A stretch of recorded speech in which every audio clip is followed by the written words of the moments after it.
Bonjour à tous. On vous laisse tranquillement arriver.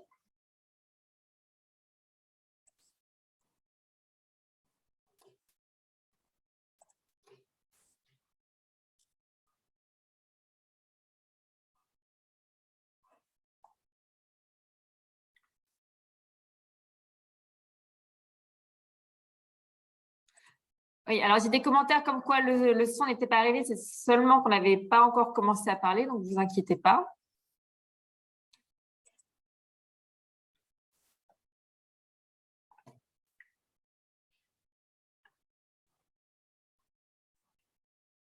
J'attends encore quelques instants, je vous laisse vous connecter tranquillement.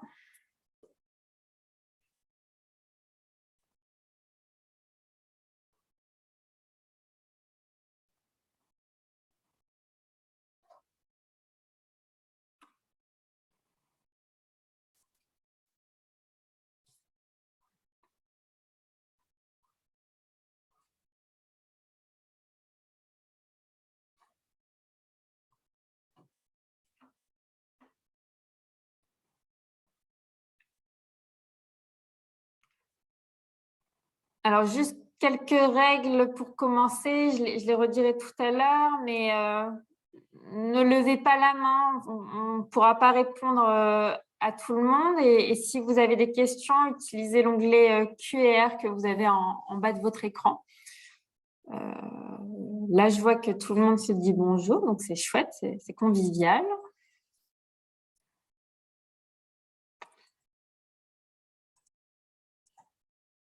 Alors, ok, moi, je vais commencer tout doucement, le temps que tout le monde arrive. Je suis Maureen Doucet, je m'occupe de tout ce qui est projet et formation chez France Parkinson. Je vais commencer en vous présentant rapidement l'association avant de donner la parole à nos trois intervenantes. Donc, je vais partager mon écran.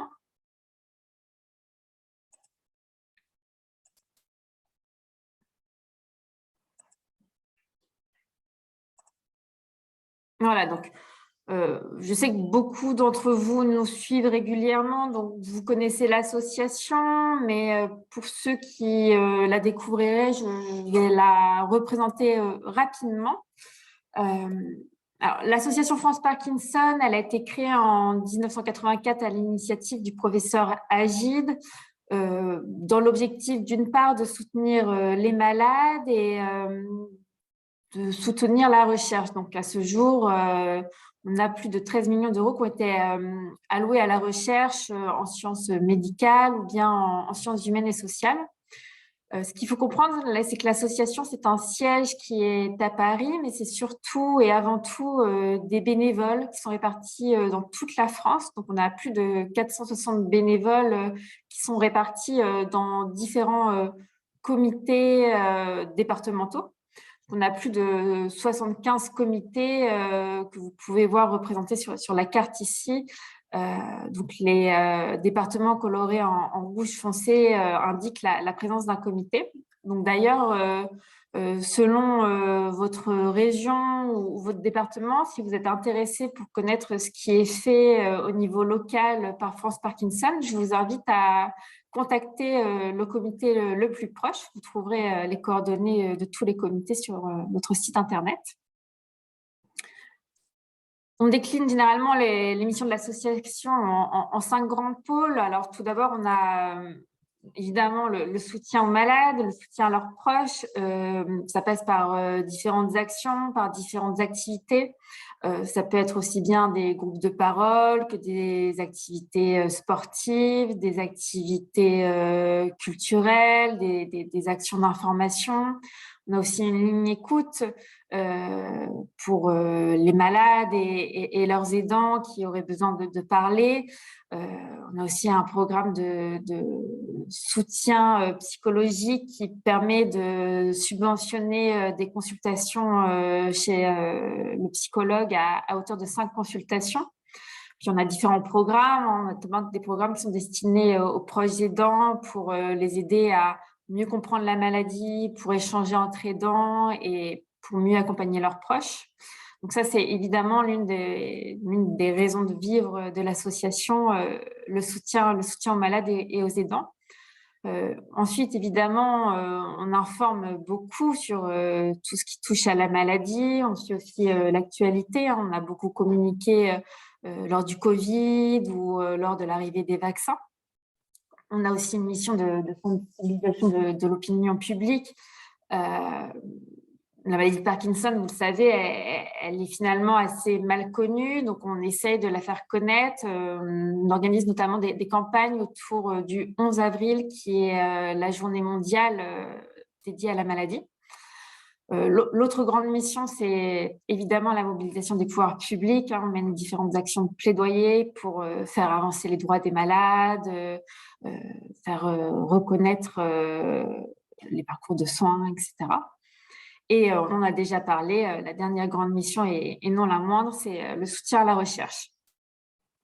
Alors, moi, j'ai davantage vous présenter ce qu'on fait pour vous professionnels, puisque c'est ce qui va vous parler le plus. Donc, cette mission d'information, elle passe par le site internet que vous connaissez, que je vous invite vraiment à aller consulter, puisque c'est là que vous retrouvez nos différentes actualités, différentes informations sur nos programmes, sur nos actions. Vous pouvez aussi vous abonner à la newsletter si vous voulez être tenu informé de nos actualités quotidiennes. On est aussi présent sur les réseaux sociaux, donc Facebook, Twitter, LinkedIn.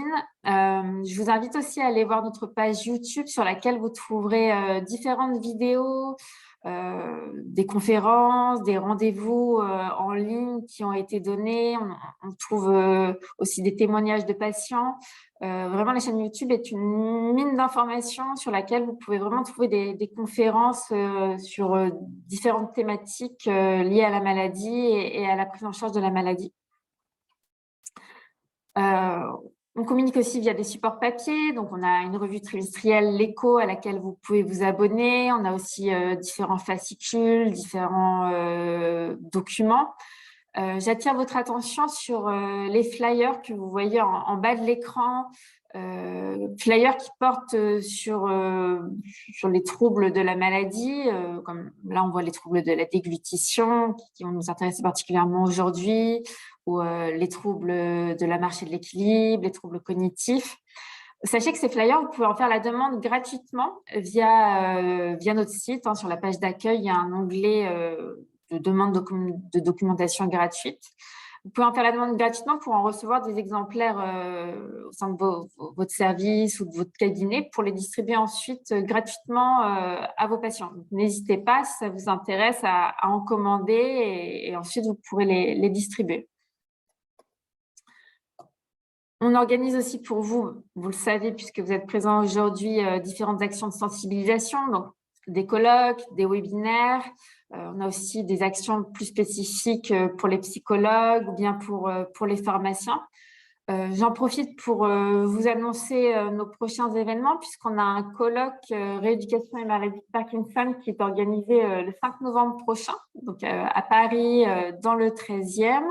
C'est un colloque qui est uniquement en présentiel et qui mêlera à la fois des conférences en plénière, on va notamment avoir les centres experts qui vont intervenir, et des ateliers. On aura l'après-midi un atelier autour du mouvement avec des kinésithérapeutes qui présenteront les prises en charge, et on aura deux ateliers autour des troubles cognitifs avec l'intervention d'une orthophoniste et d'une neuropsychologue.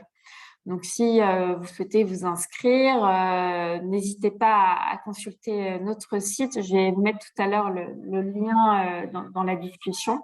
Le colloque, il est payant, c'est 70 € pour les professionnels et 30 € pour les étudiants, mais c'est aussi l'occasion de rencontrer d'autres professionnels et d'échanger autour de la maladie.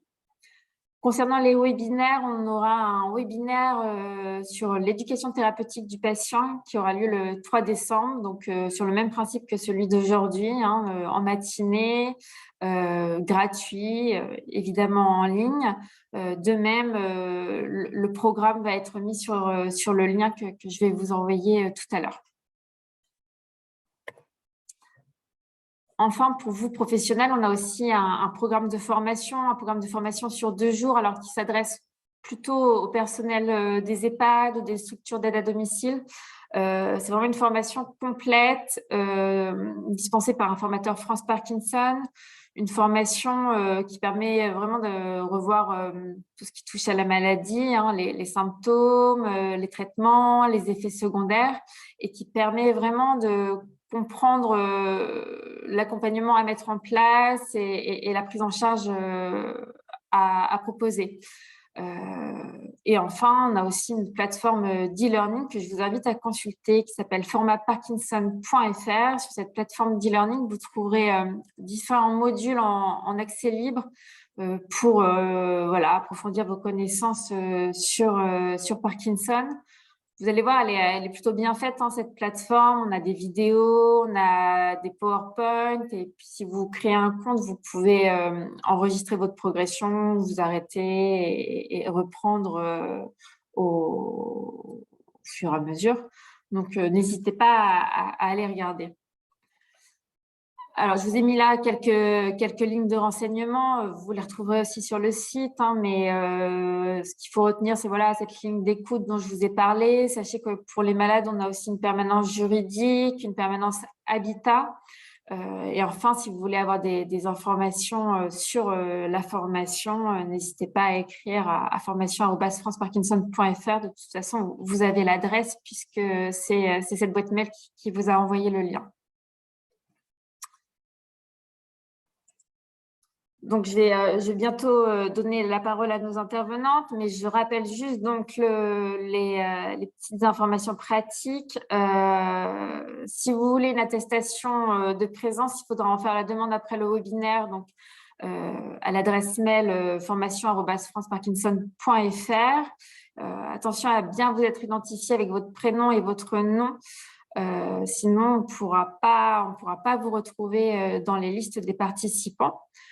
Si vous avez des questions, je vous invite vraiment à les poser via l'onglet QR en bas de votre écran et non pas dans l'onglet discussion. C'est juste au niveau pratico-pratique. On a besoin que ce soit centralisé au même endroit. Et enfin, comme je l'ai dit tout à l'heure, vous ne pouvez pas lever la main. On est en format webinaire, donc malheureusement, on ne peut pas vous donner la parole à chacun.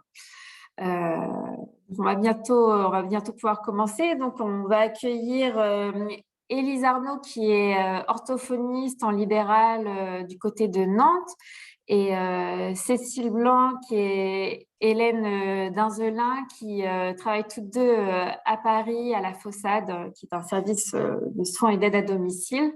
Donc, vraiment, merci à toutes les trois d'être présentes ce matin pour traiter des troubles de la déglutition et de la dysphagie.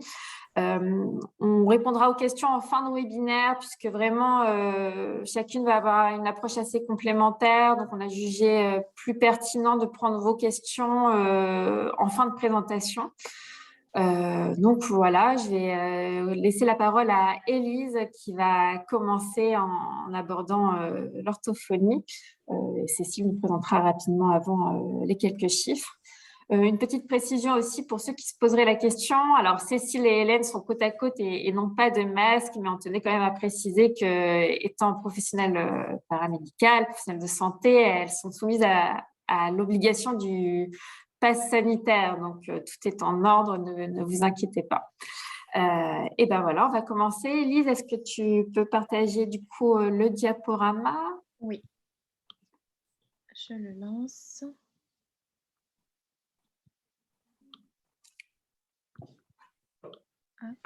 Hop, ça arrive. Voilà. Hop, on va se mettre en plein écran, parfait. Et du coup, juste avant de commencer, Cécile va nous rappeler quelques chiffres. Oui, alors quelques chiffres avant de commencer, mais pour vous dire aussi pourquoi on a choisi cette thématique transversale aujourd'hui, parce que les troubles de la déglutition, c'est très fréquent chez les malades de Parkinson. Ça concerne entre 60 et 80% des personnes durant leur parcours dans la maladie. Et les fausses routes, c'est même une des premières causes de mortalité aussi dans la maladie de Parkinson. La dysphagie a un retentissement très important en fait sur la qualité de vie des patients et sur leur santé aussi. Ça, c'est des chiffres qui ne concernent pas spécifiquement les malades de Parkinson, mais les dysphagiques en général. Mais on constate qu'il y a un dysphagique sur 2 qui va réduire ses prises alimentaires parce qu'il va éliminer petit à petit des aliments à risque. 44 à 75% sont déshydratés, donc ils ne boivent plus suffisamment. Il y a un retentissement aussi sur la vie sociale, puisqu'il y a 36% des dysphagiques qui, du coup, n'osent plus manger avec leur entourage, avec les autres. Et les troubles de la déglutition, c'est encore quelque chose qui est sous-diagnostiqué, puisqu'il y a une personne sur 2 qui n'a pas eu de diagnostic réalisé par un professionnel, l'orthophoniste en particulier. Parfait, je prends le relais. Merci Cécile. Donc, on continue sur la partie plutôt orthophonie. Donc, on va essayer de faire un petit tour de la question de façon assez globale, assez synthétique. Je ne vais pas pouvoir rentrer dans un détail très, très précis puisqu'on n'a pas énormément de temps, mais je vais essayer quand même de faire un tour assez complet de la question.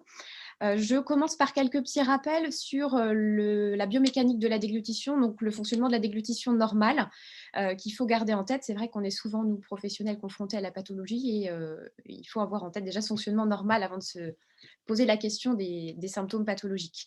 Donc la déglutition, c'est bien sûr la déglutition des aliments solides, des liquides, mais aussi de la salive. Dernière petite précision qu'on oublie parfois, mais qui va être importante, notamment dans la maladie de Parkinson. Les 2 grands rôles de la déglutition, c'est bien sûr, premier rôle vital, la nutrition, être assuré d'avoir des apports nutritionnels suffisants, et la protection des voies respiratoires, qui est souvent, comme le disait Cécile précédemment, une des causes de décès dans la maladie de Parkinson. La déglutition, c'est une activité qui est très fréquente, peut-être même plus fréquente que ce qu'on penserait, puisqu'on déglutit à peu près une centaine de fois par heure. Et elle est importante parce qu'elle est liée à des fonctions réflexes comme le réflexe nauséeux, cette espèce de haut le cœur qu'on a quand on va atteindre un certain point à l'intérieur de la bouche, mais aussi le fait de pouvoir tousser. La toux est très protectrice en cas de trouble de la déglutition, et aussi l'expiration. Voilà les fonctions réflexes qui entrent en jeu dans la déglutition. Et petit rappel important sur le plan neurologique, c'est une activité assez complexe en termes de gestion neurologique, la déglutition, puisqu'elle suppose un ensemble de commandes avec différents niveaux d'intégration. Ça va faire appel à différentes structures que je vous ai indiquées. Il y a le tronc cérébral qui est vraiment le centre intégrateur de la déglutition, le cervelet qui lui va plutôt coordonner la déglutition par vraiment une synchronisation de choses assez complexes. Il va notamment permettre le maintien de la tête, par exemple, pendant une des phases de la déglutition, en phase orale. C'est aussi celui qui permet d'éviter les morsures quand on est dans la phase de mastication. On déterminera les phases ensemble après. Donc tronc cérébral, cervelet. Il y a aussi les noyaux gris centraux qui sont très très importants dans cette maladie parce qu'on sait qu'il y a des lésions. Les noyaux gris centraux, ils sont responsables de l'automatisation, du côté vraiment automatique de la déglutition, et le cortex frontal, lui, est responsable de la gestion volontaire de la déglutition. Il y a aussi différentes paires de nerfs crâniens qui sont intégrés dans ce fonctionnement avec des innervations sensitives, sensorielles et motrices. Et puis, je ne voulais pas préciser là dans ma diapositive, mais il y a également les aires cortico-sous-corticales qui sont très importantes parce que ce sont des boucles de régulation qui vont permettre de réajuster en permanence, en quelque sorte, le programme de la déglutition en fonction du bolus, en fonction de ce qui est mangé, ce qui est avalé. C'est-à-dire en fonction de la température du bolus, en fonction de sa consistance, de sa viscosité, en fonction de son volume. Voilà, c'est des adaptations qu'on fait en permanence et toutes ces structures entrent en jeu et coordonnent tout ça. Donc, nos 4 phases de la déglutition. Alors, je vous ai mis les 4, mais souvent dans la littérature, on peut n'en trouver que 3. Souvent, la première n'est pas toujours évoquée. Mais voilà, on va les dérouler ensemble. La première phase, c'est la phase préorale, qui, elle, est une phase volontaire. Donc, il y a deux phases volontaires, 2 phases réflexes. C'est la partie où on va vraiment amener l'aliment de l'assiette ou du pot ou de l'endroit où on prend l'aliment jusqu'à la bouche. Donc, vraiment le trajet assiette-bouche. La deuxième phase orale, donc ça se passe à l'intérieur de la bouche à nouveau, phase volontaire également, c'est toute la préparation de l'aliment ou du liquide ou même de la salive, de ce qu'on a en bouche. Donc pour les aliments, ça fait notamment appel à la mastication qui est une partie très très importante et qu'on est souvent amené à travailler en orthophonie. Partie importante et assez complexe aussi parce que pareil, ça nécessite beaucoup de coordination au niveau articulaire et au niveau musculaire également.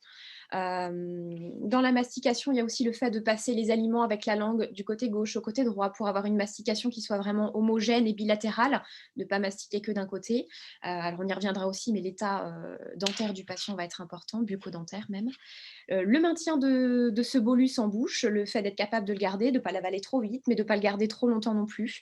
Et dans cette phase, on a aussi le début de la déglutition, finalement, avec la propulsion de ce qu'on a dans la bouche par le recul de la base de langue. Ça va être aussi quelque chose qu'on va travailler en orthophonie, le recul de la base de langue, j'y reviendrai après. La troisième phase, c'est la phase pharyngée qui là est une phase réflexe comme la suivante. C'est le déclenchement du réflexe de la déglutition, la protection des voies respiratoires par la bascule de l'épiglotte. Et donc l'épiglotte, je rappelle rapidement, c'est une sorte de petit clapet qui vient protéger les voies respiratoires et se fermer pour laisser passer les aliments dans l'œsophage, dans les voies alimentaires.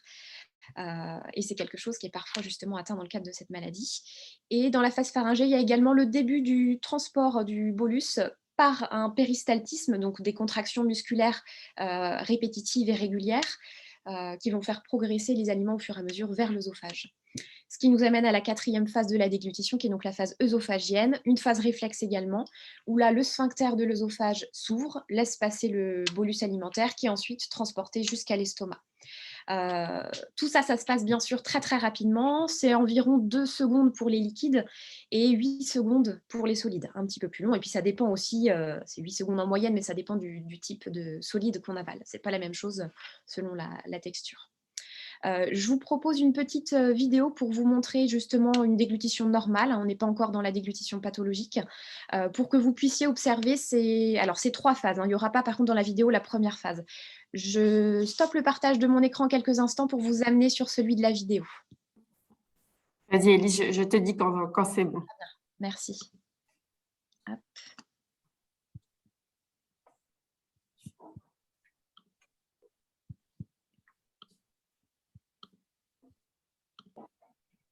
Hop, ça arrive. Voilà. Ouais. Là, c'est bon. Ok, super. Donc, je lance la vidéo, il n'y a pas de son, c'est juste l'image. Il s'agit d'une vidéo radioscopie d'une déglutition normale. On va voir donc une personne commencer par des aliments solides et ensuite, on va voir la déglutition du liquide. Donc, là, la personne va prendre son bolus, le mettre en bouche et on va commencer par voir, voilà, c'est parti, cette étape de mastication. Donc là, la langue fait son travail. Elle déplace les aliments d'un côté à l'autre, d'avant en arrière, c'est mastiqué.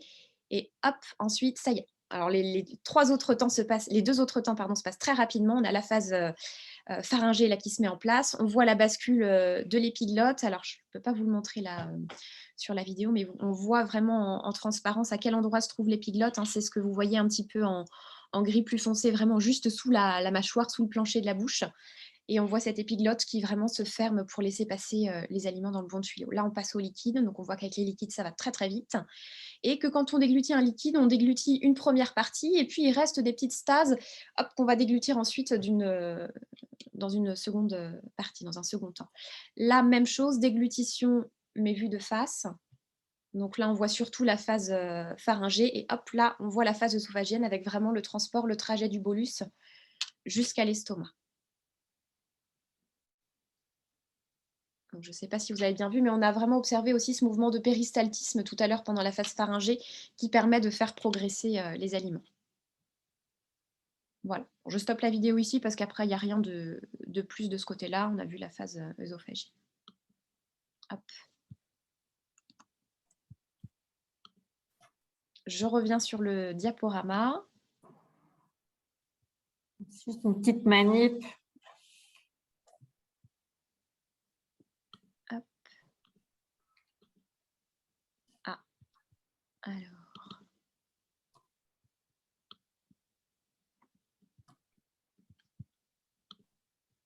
Si j'y arrive.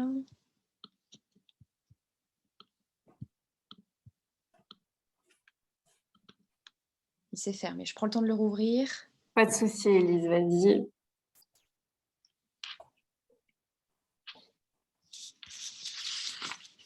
Et donc après, quand ça va se rouvrir, je vous ai mis un petit schéma Hop, le voilà, je le partage. Tac. Alors, c'est étrange, il apparaît plus dans mes choses à partager. Alors, est-ce que le PowerPoint est bien ouvert? Oui, pourtant il est bien ouvert, c'est ça qui me paraît étrange et ça fonctionnait très bien tout à l'heure. Donc, tu vas dans l'écran partagé en bas. Oui, ouais, je suis dans le même écran que tout à l'heure, écran partagé, j'ai bien tout ce que j'ai ouvert, mais non, ça va pas être ça. Alors, je vais peut-être le fermer et le rouvrir. Ouais, vas-y. Bon, ça fait partie des aléas du direct, hein. Je pense que tout le monde comprendra, donc il n'y a pas de souci. Pire, moi, je l'ai sur mon ordinateur si besoin est, hein. D'accord.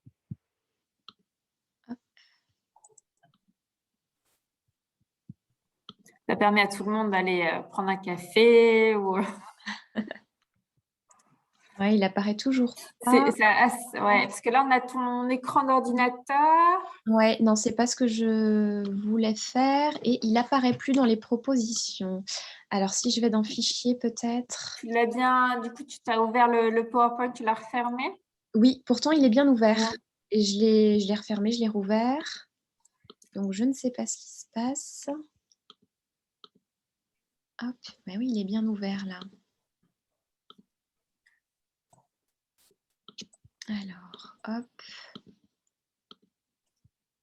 Et ouais, quand tu vas dans l'écran partagé, donc tu es bien dans deux bases, l'onglet de Je suis base. dans de base. Tout à l'heure, il apparaissait. Ouais. Là, j'ai toujours ma vidéo de déglutition, mais j'ai mon bureau, mon fond d'écran, mais je n'ai plus le PowerPoint.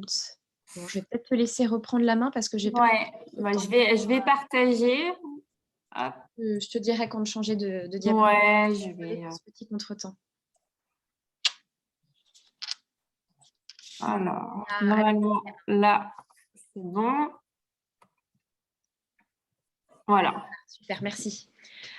Donc, petit schéma juste pour vous rappeler les phases, mais en image, sans avoir le mouvement de la vidéo qui va très très vite.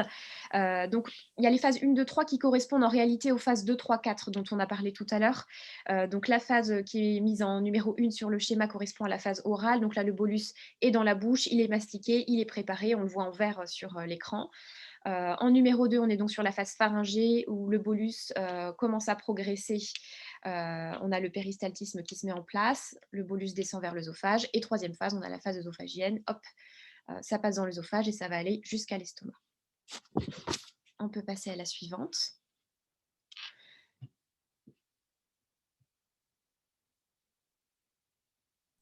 Oui, j'arrive. C'est juste qu'il ne veut pas changer de diapo. Ah, voilà. On n'a pas de chance aujourd'hui. Oui, décidément. Donc, la déglutition normale, voilà ce qu'il en est. Et maintenant, qu'est-ce qui se passe dans le cas de la maladie de Parkinson? Donc, on parle de dysphagie, ça c'est un terme qui vous est certainement familier, qui décrit la difficulté à pouvoir manger, donc vraiment de A à Z, du fait de prendre l'aliment et que l'aliment soit dégluti et aille jusqu'à l'estomac. À ne pas confondre avec la notion de presbyphagie, je ne sais pas si c'est quelque chose qui vous parle. Presbyphagie, ce sont les troubles de la déglutition, mais liés à l'âge, donc liés finalement au vieillissement normal, puisqu'on sait qu'avec l'âge, il y a des fausses routes un petit peu plus fréquentes, quelques difficultés qui peuvent s'installer, mais sans être dans la pathologie, vraiment dans le vieillissement normal. Les troubles de la déglutition dans la maladie de Parkinson, on les constate souvent à des phases assez avancées de la maladie, même s'il peut y avoir des signes un peu avant, et ça succède à la dysarthrie, donc aux troubles de la voix et de la parole dans le cadre de la maladie de Parkinson. Donc souvent, nous, les patients en orthophonie, d'autant plus en libéral, on les reçoit parfois plutôt pour des motifs de voix, des motifs cognitifs ou de graphisme, et on en vient progressivement à la déglutition.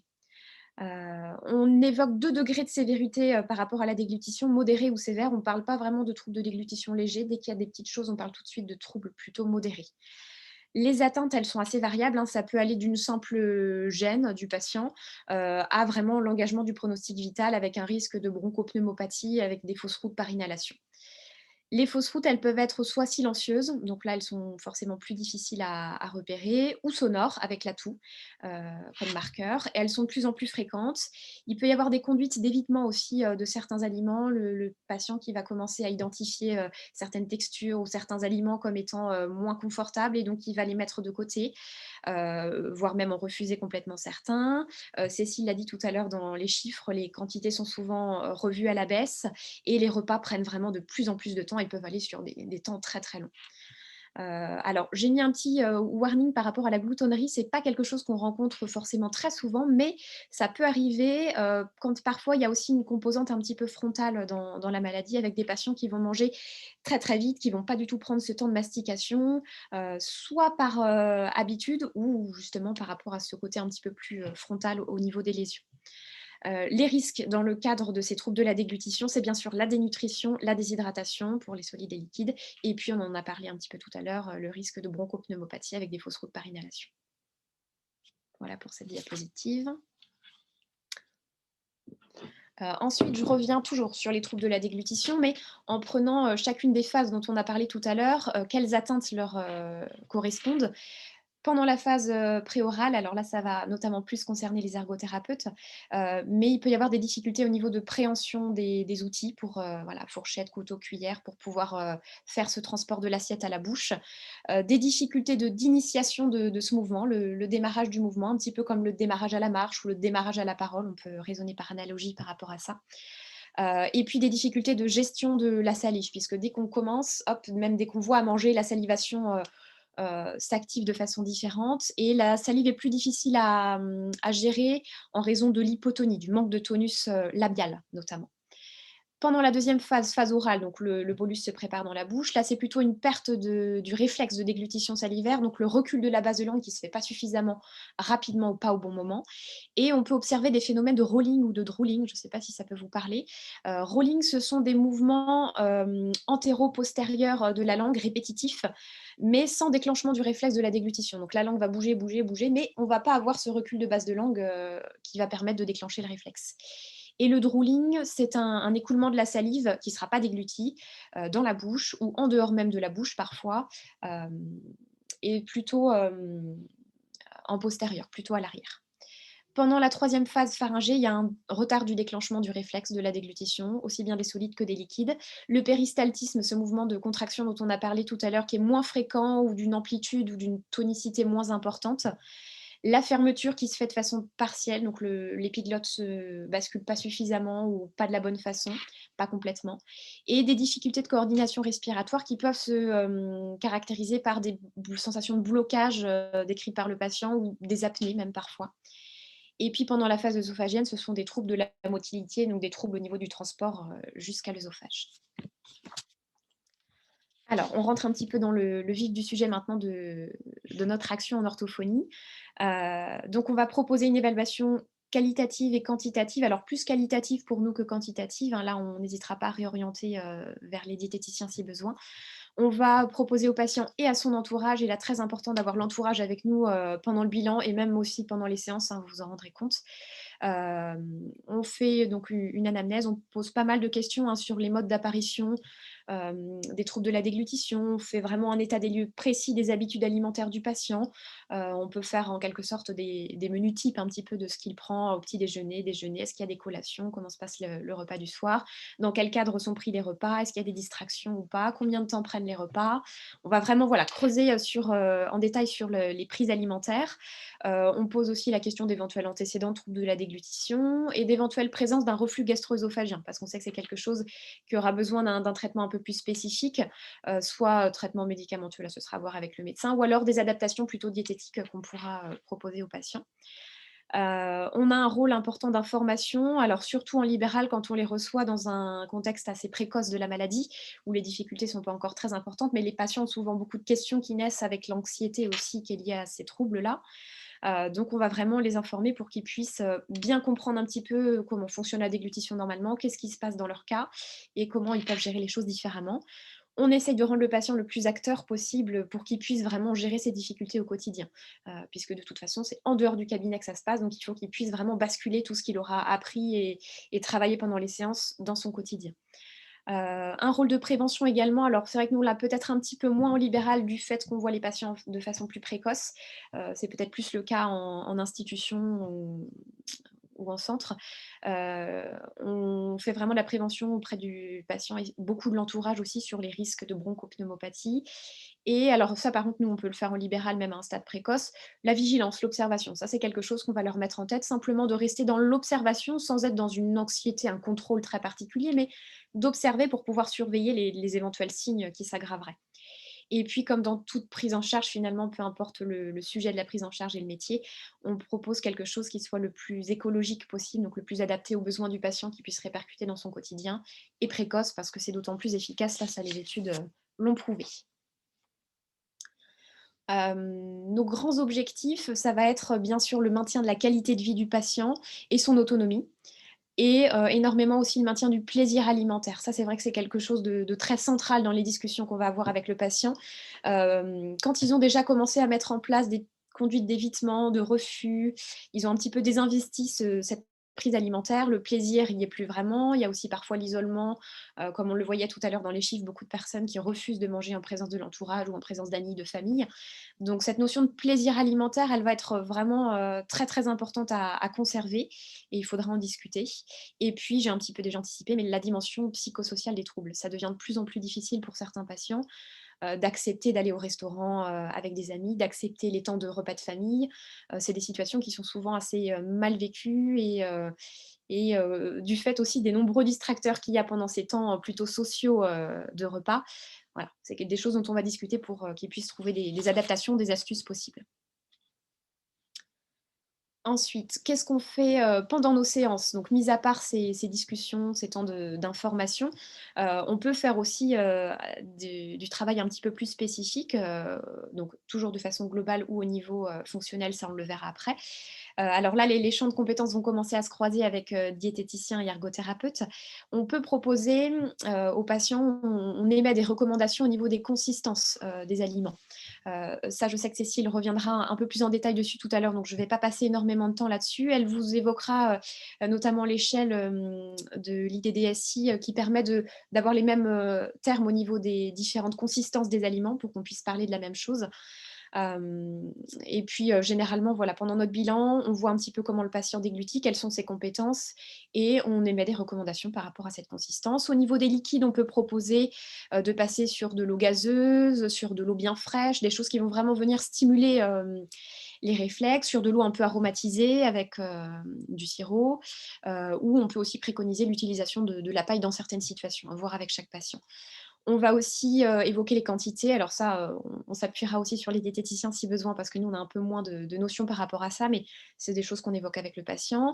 Si les prises de repas deviennent difficiles, prennent trop longtemps, on peut proposer aussi de fractionner les repas, réfléchir à comment on peut organiser ça. Et puis, inciter aussi le patient ou l'entourage, en fonction de qui cuisine, à bien assaisonner, bien relever les plats. Plus plus ça aura du goût, plus ce sera agréable au niveau déjà du plaisir alimentaire, puisque les troubles de la déglutition sont aussi liés souvent à une perte olfactive et une perte gustative. Donc le plaisir est forcément amoindri. Donc voilà, important de relever les plats, de bien épicer, de rajouter un petit peu de poivre, ce qui va rajouter du plaisir. Dans les adaptations environnementales, alors là, on va empiéter un petit peu sur le terrain des ergothérapeutes, vers qui on orientera si besoin. On fait attention au mobilier. Alors, quand on intervient à domicile, ça, c'est peut-être plus facile de l'observer. Au cabinet, les choses sont un peu modifiées parce que le patient fait avec ce qu'on lui propose. Quels ustensiles il utilise? Est-ce que c'est adapté ou pas? Quelle est sa posture? Est-ce qu'il est vraiment bien ancré, bien stable? Est-ce que c'est confortable pour lui? Et puis, ça, nous, on va beaucoup en discuter. Réduire ou supprimer tous les distracteurs possibles. Donc, éviter la télévision, éviter la radio, éviter toute source de distraction. Voilà pour les petites adaptations environnementales, matérielles. Au niveau comportemental, on peut travailler le côté initiation volontaire du mouvement, notamment pour la phase préorale. Et puis, ça peut être un peu comme les kinés le proposent au niveau de la marche, trouver des petits starters, des petites astuces qui vont permettre de démarrer ce mouvement qui n'est pas toujours évident. Au niveau postural, bon, on le fait un petit peu dans le cadre des adaptations environnementales. On fait attention à la posture du patient. Certaines fois, on va recommander plutôt cette posture antérieure, parfois légèrement en extension. Ça va dépendre du type de troubles du patient. Mais globalement, on transmet toujours ces informations de posture de sécurité, donc plutôt le buste en avant, la tête en avant, le menton légèrement rentré, euh, pour protéger les voies respiratoires et assurer cette fameuse bascule de l'épiglotte qui est très importante. On va aussi beaucoup parler, même si ça paraît assez évident et basique, de l'hygiène bucco-dentaire. Pendant le bilan, on ira, nous, dans la bouche du patient, hein, observer, compter est-ce qu'il y a bien toutes les dents. Pour la mastication, c'est primordial que toutes les dents soient là. Donc, on observe ça en détail. Et puis, l'hygiène bucco-dentaire va être importante, d'autant plus que ce sont des patients qui ont parfois des stases. Donc, les aliments restent en bouche longtemps après les repas. Donc, on va les inciter à faire des grandes vidanges buccales après les repas, bien balayer avec la langue entre les lèvres et les gencives, les dents, voilà, vraiment faire un tour, bien se brosser les dents. Et puis aussi, hygiène ORL, parce que c'est vrai que ça, c'est parfois un peu négligé, mais on laisse pas un nez rester enrhumé, on laisse pas une gorge prise, donc on prend le temps de se moucher. On peut leur proposer, si besoin, des petites astuces, des petites manœuvres pour permettre de dégager quand il y a des choses qui sont coincées à l'arrière. Voilà, on éveille un petit peu leur attention sur cette thématique-là. Souvent, comme on les a vus avant pour la voix, on peut leur avoir proposé la méthode LSVT Loud, qui permet de se centrer sur le fait de parler fort et donc de rééduquer la parole, l'articulation, la puissance de la voix. Et on sait, les études l'ont montré, que la LSVT a des impacts positifs aussi sur la déglutition. Donc, sans même avoir fait un travail spécifique de déglutition, on peut avoir par rebond, voilà, des effets positifs. Et puis, de manière générale, mais ça c'est valable aussi dans toutes les prises en charge, on essaye de donner des conseils qui soient les plus simples possibles, les plus pratiques, les plus accessibles, tout simplement, que le patient puisse vraiment s'en saisir, pas trop le noyer sous toutes ces explications. Au niveau maintenant un petit peu plus fonctionnel en orthophonie, on peut proposer un travail de renforcement des muscles respiratoires, notamment et surtout pour entretenir la toux, puisque la toux, c'est ce qui va vraiment venir protéger en cas de fausse route, hein. Plus on tousse, plus on va permettre à l'aliment ou au liquide d'être dégagé, soit de le recracher, soit de le faire passer. Et cette toux nécessite une bonne gestion, une bonne coordination respiratoire. Donc, on peut proposer au patient un travail de prise de conscience de sa respiration, si ce n'est pas quelque chose qu'il a déjà expérimenté. Donc, vraiment ressentir l'inspiration, l'expiration par différents moyens, différents matériels. On peut aussi entretenir le côté volume respiratoire si on sent que c'est un petit peu fragile en utilisant des appareils comme des spiromètres. On va venir inspirer suffisamment en quantité, donc vraiment gérer ce temps inspiratoire en quantité. On peut aussi utiliser des petits outils comme des pipes à souffler avec une petite boule qui va se lever quand on souffle. Voilà, pour travailler le souffle de différentes façons, soit de façon rythmée, soit de façon isolée. Voilà, différentes choses qu'on peut proposer. On va aussi, et souvent même, travailler le renforcement du recul de la base de langue. Donc ça, on l'a vu, c'est important dans les étapes de la déglutition, puisque ce réflexe de recul de la base de langue, il est souvent retardé ou perturbé. Donc là, on a plusieurs possibilités pour le travail en orthophonie. On est assez créative et je ne serai absolument pas exhaustive dans ce que je vais évoquer, mais ça peut être en passant par des répétitions, des lectures de syllabes, de mots, de phrases avec des sons plutôt postérieurs comme les que, g, cre, gre, où là on a vraiment la base de langue qui va reculer et faire ce même mouvement qu'elle doit faire pendant la déglutition. Ça peut être aussi des petites manœuvres comme la manœuvre de Masako, où on va demander au patient de garder sa langue, de la placer entre les gencives et les dents, et puis d'avaler dans cette position. Et le fait de ne pas avoir toute la langue qui va reculer, il va y avoir que la base de langue qui va devoir reculer. Donc ça, c'est quelque chose que vous pourrez tester si vous ne le connaissez pas. Ça permet de bien prendre conscience de ce que c'est la base de langue, de comment ça recule et de perfectionner, je dirais, un petit peu ce ressenti de recul de la base de langue. On peut aussi travailler en déglutition forcée. On va exagérer ce mouvement de déglutition avec le patient pour vraiment bien ressentir ce recul. Ça peut passer aussi par des gargarismes, alors à vide si le patient a des troubles, notamment avec les liquides, mais demander au patient de faire comme s'il voulait gargariser, et on sent que là, hop, tout se passe à l'arrière de la gorge. Ça peut aussi être en faisant des bâillements, enfin voilà, tous les mouvements qui finalement vont solliciter le recul de la base de langue, en situation de petits exercices, mais aussi, vous voyez, sur le bâillement comme des choses assez fonctionnelles, des choses qu'on fait dans le quotidien. C'est important d'avoir ces deux éléments-là. On renforce aussi le tonus labial, hein, on l'a vu au niveau de la salive, souvent la salive coule parce qu'il n'y a pas assez de tonus au-delà du réflexe de la déglutition qui est retardé. Donc ça peut être comme sur la petite image en maintenant des objets plus ou moins lourds entre les lèvres, en les maintenant forts. Ça peut être en venant placer quelque chose entre les lèvres du patient, lui demandant de serrer fort, hop, et nous on va venir tirer.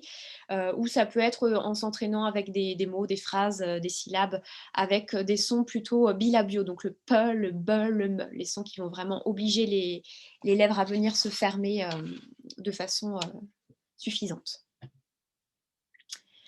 On peut aussi proposer des stimulations sensorielles pour venir voilà, essayer de déclencher un petit peu plus, de titiller ce réflexe de déglutition. Ça peut être des petits outils comme celui que vous voyez en image, comme le Z-Vibe par exemple, voilà, qui va venir vibrer, qu'on peut faire à l'extérieur ou à l'intérieur de la bouche, différentes zones selon le patient. On peut aussi proposer des méthodes avec des glaçons comme la thérapie Rude, où on va venir appliquer un glaçon sur les joues, au niveau de la mâchoire, au niveau de la langue du patient de façon régulière. Hein, ça se fait sur des sortes de petites cures comme ça de traitement Rude pour pouvoir venir stimuler. On en a parlé tout à l'heure, l'eau fraîche, ça vient stimuler. Donc là, le glaçon aussi au niveau des muscles, ça aide. Et ça peut être des petits massages pour détendre aussi. On n'a pas parlé de ça, mais c'est vrai que le côté tension, crispation et le visage qui se fige, voilà, les massages, ça peut aider un petit peu à réguler tout ça. On accompagne aussi bien sûr et beaucoup la gestion des fausses routes. Le patient doit être capable, lui au quotidien, de savoir comment réagir face à sa fausse route. Donc on donne toutes les informations qui concernent les postures de sécurité, comment le patient doit se tenir, donc cette fameuse posture de flexion du tronc et puis de la tête en avant.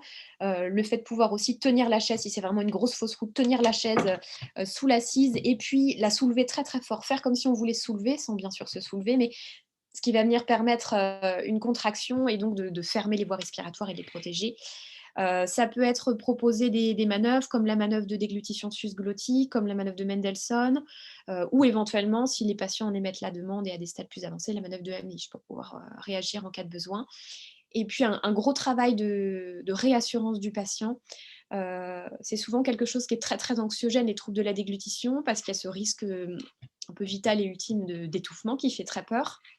Et puis, le côté social aussi, la peur d'être mal perçu. Donc, comment est-ce que je peux faire pour bien gérer les choses au quotidien? Qu'est-ce que je peux adapter? Donc, rassurer le patient, lui transmettre les informations pour qu'il soit capable de comprendre qu'il peut faire des choses, qu'il est capable de le gérer au quotidien et savoir à quelles aides il peut faire appel en cas de besoin.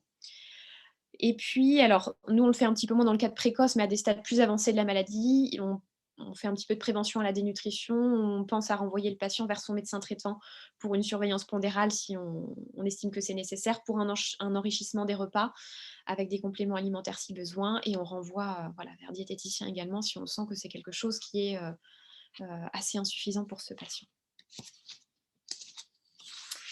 Et puis, alors bien sûr, on commence à rencontrer des limites quand on se lance dans ces prises en charge. Alors en libéral, peut-être pas qu'en libéral, mais c'est vrai qu'en libéral, on le ressent particulièrement comme on les voit plutôt de façon précoce, ça je l'ai beaucoup dit. On est parfois les premiers à intervenir dans ce domaine de la déglutition, donc ils n'ont pas encore eu d'autres suivis, diététiciens, ergothérapeutes, ils en ont même parfois pas encore parlé avec leur médecin.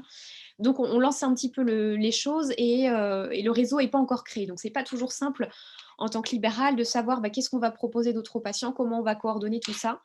Il y a aussi le manque de conscience des troubles. Il y a certains patients, ou même parfois c'est l'entourage qui se retrouve dans le déni des difficultés, des patients qui ne veulent pas admettre. Donc là, on va avoir tout un travail, on va en tranquillité les amener vers ces notions d'information, ces notions de surveillance, de risque.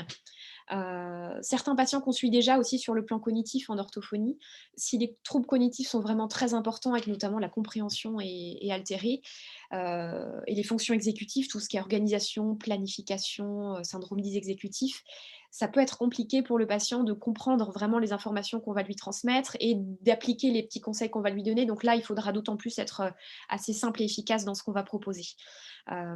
Autre limite, on est assez isolé en cabinet libéral, d'autant plus comme moi quand on n'est que des orthophonistes dans le cabinet et qu'on ne travaille pas avec d'autres professionnels. Voilà, c'est pas toujours évident d'avoir le temps aussi de passer les coups de téléphone, d'envoyer les courriers, de réussir à joindre la bonne personne pour en discuter. Donc ça, c'est vrai que c'est quelque chose auquel on est confronté. L'implication de l'entourage, alors c'est hyper important pour ces prises en charge que l'entourage soit vraiment présent, d'autant plus quand c'est le conjoint qui cuisine, ce qui arrive assez régulièrement. Donc voilà, ils sont présents pendant le bilan, ils sont présents pendant les séances et il faut vraiment les impliquer. On l'a un petit peu évoqué tout à l'heure, mais l'anxiété liée aux conséquences psychosociales, parfois peut venir nous mettre des freins importants dans la prise en charge et on peut se retrouver bloqué parce que le patient n'est pas prêt à entendre ces informations-là ou pas prêt à effectuer ce travail. Donc, on va simplement donner voilà, quelques petites informations. Et puis, la difficulté pour certains patients à aborder le sujet parce que c'est délicat, parce que ça fait très peur. Et puis aussi, c'est vrai que je ne l'ai pas du tout abordé, mais peut-être que ce sera abordé par Cécile, le côté constipation. Euh, Presque tous nos patients parkinsoniens n'osent pas l'aborder, mais nous le disent à demi-mot. Donc, c'est des choses dont on va parler et qui permettra parfois de les réorienter vers diététicien. Voilà, j'espère que je n'ai pas trop débordé au niveau de mon temps. J'ai essayé d'être assez synthétique. Et puis voilà, c'est un travail d'équipe, donc c'est aussi l'intérêt de ce webinaire d'aujourd'hui, de pouvoir échanger et avoir une vision finalement de pas juste son champ de compétences. Je laisse la parole du coup à Cécile. Merci C'est ça. beaucoup, Élise. Donc, comme ça, Cécile, elle va pouvoir prendre la parole sur la partie diététique. Du coup, Cécile, je te laisse Oui, je prendre la vais main activer le partage d'écran. et on prendra les questions à la fin. Donc, du coup, je vais poursuivre dans la lignée donc, de ce qu'a pu vous dire Élise. Alors, sur la prise en charge diététique, il va y avoir 3 enjeux principaux. D'abord, ça va être de sécuriser l'alimentation et la prise des boissons, parce que le risque, effectivement, c'est d'avoir une alimentation inadaptée qui causerait des fausses routes ou trop simplifiée, c'est-à-dire que le patient a retiré, comme on disait, des stratégies d'évitement de nombreux aliments. Donc, on va essayer de trouver un équilibre entre la sécurité et la diversité de l'alimentation. Pour aussi permettre, donc le deuxième objectif, de manger et de boire suffisamment afin d'éviter la dénutrition et la déshydratation. Et puis, de travailler aussi sur le plaisir de manger parce qu'effectivement, les gens deviennent très anxieux à l'idée de manger. Il y a une perte d'appétit qui peut du coup s'installer avec les troubles de la déglutition et puis aussi un allongement de la durée du repas qui parfois du coup rend les choses très pénibles pour les gens quand ils passent 1h30 à table.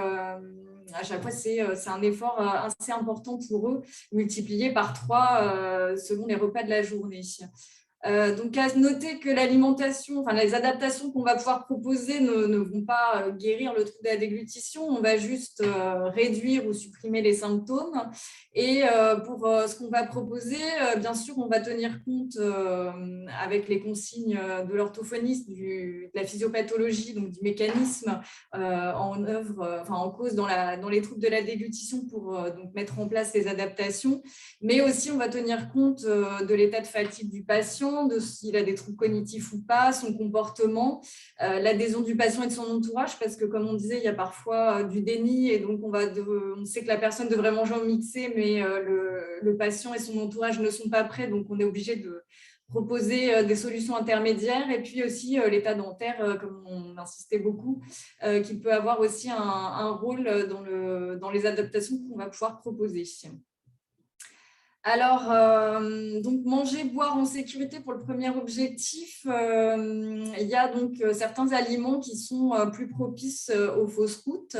Moi, je préfère maintenant le présenter comme ça parce qu'avant, j'avais un peu une liste d'aliments, mais qui fait un peu peur aux patients parce qu'il a l'impression qu'il ne va plus rien pouvoir manger, alors que ce n'est pas le cas. On peut trouver des astuces pour les réintégrer dans l'alimentation, mais en tout cas, ce qu'il faut retenir, c'est qu'au niveau des textures, tout ce qui est liquide peut être dangereux chez certains patients. Donc ça, j'insiste aussi, c'est pas parce qu'il y a tout noté ici que le patient dysphagique fera des fausses routes avec tous les aliments qui sont indiqués ici. Il y a des patients qui font des fausses routes au solide, mais pas au liquide, par exemple. Là, c'est vraiment juste une liste à remettre en perspective avec les capacités du patient. Mais en gros, voilà, pour les textures, tout ce qui est liquide, évidemment, ça glisse très rapidement dans le carrefour aérodigestif, donc ça peut causer rapidement une fausse route.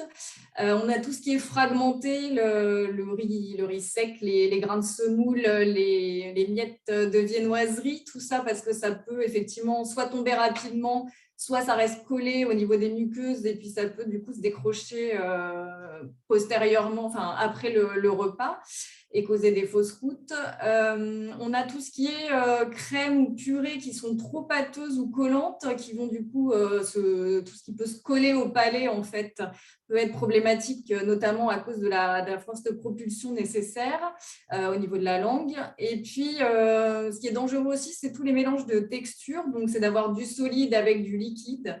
Par exemple, un melon très juteux, une madeleine trempée dans du café, la gélule qui va être avalée avec de l'eau. Ça, c'est très complexe à gérer parce qu'il faut vraiment des réflexes rapides et du coup, ça peut poser problème, mettre en danger une personne qui est dysphagique. Ensuite, on va effectivement tout ce qui est fade, tout ce qui ne stimule pas assez la déglutition forcément peut causer des fausses routes. Donc, au niveau des saveurs, ça va être tout ce qui est trop fade, tout ce qui n'est pas assez épicé, assaisonné.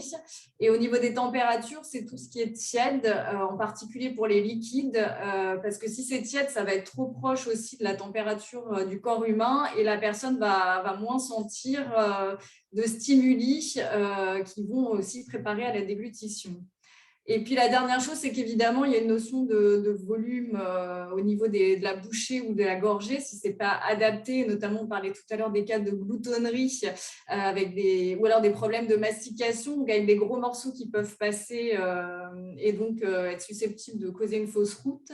Et puis aussi, ça va être une notion de quantité d'aliments ou de boissons trop importante durant le repas, parce que plus le repas va durer longtemps, plus la personne peut se fatiguer et donc avoir des fausses routes plus facilement. Au niveau des boissons, alors là, c'est vraiment des conseils généraux, évidemment, qu'on peut proposer, surtout, effectivement, quand parfois, on n'a pas toujours l'orthophoniste sous la main, ce serait idéal, mais que ce soit au domicile ou en institution, il peut parfois y avoir un décalage aussi entre nous, quand on remarque les troubles de la déglutition et la réalisation d'un vrai bilan orthophonique. Donc, c'est vrai que c'est quand même bien d'avoir des conseils généraux à déjà mettre en place pour sécuriser l'alimentation de la personne.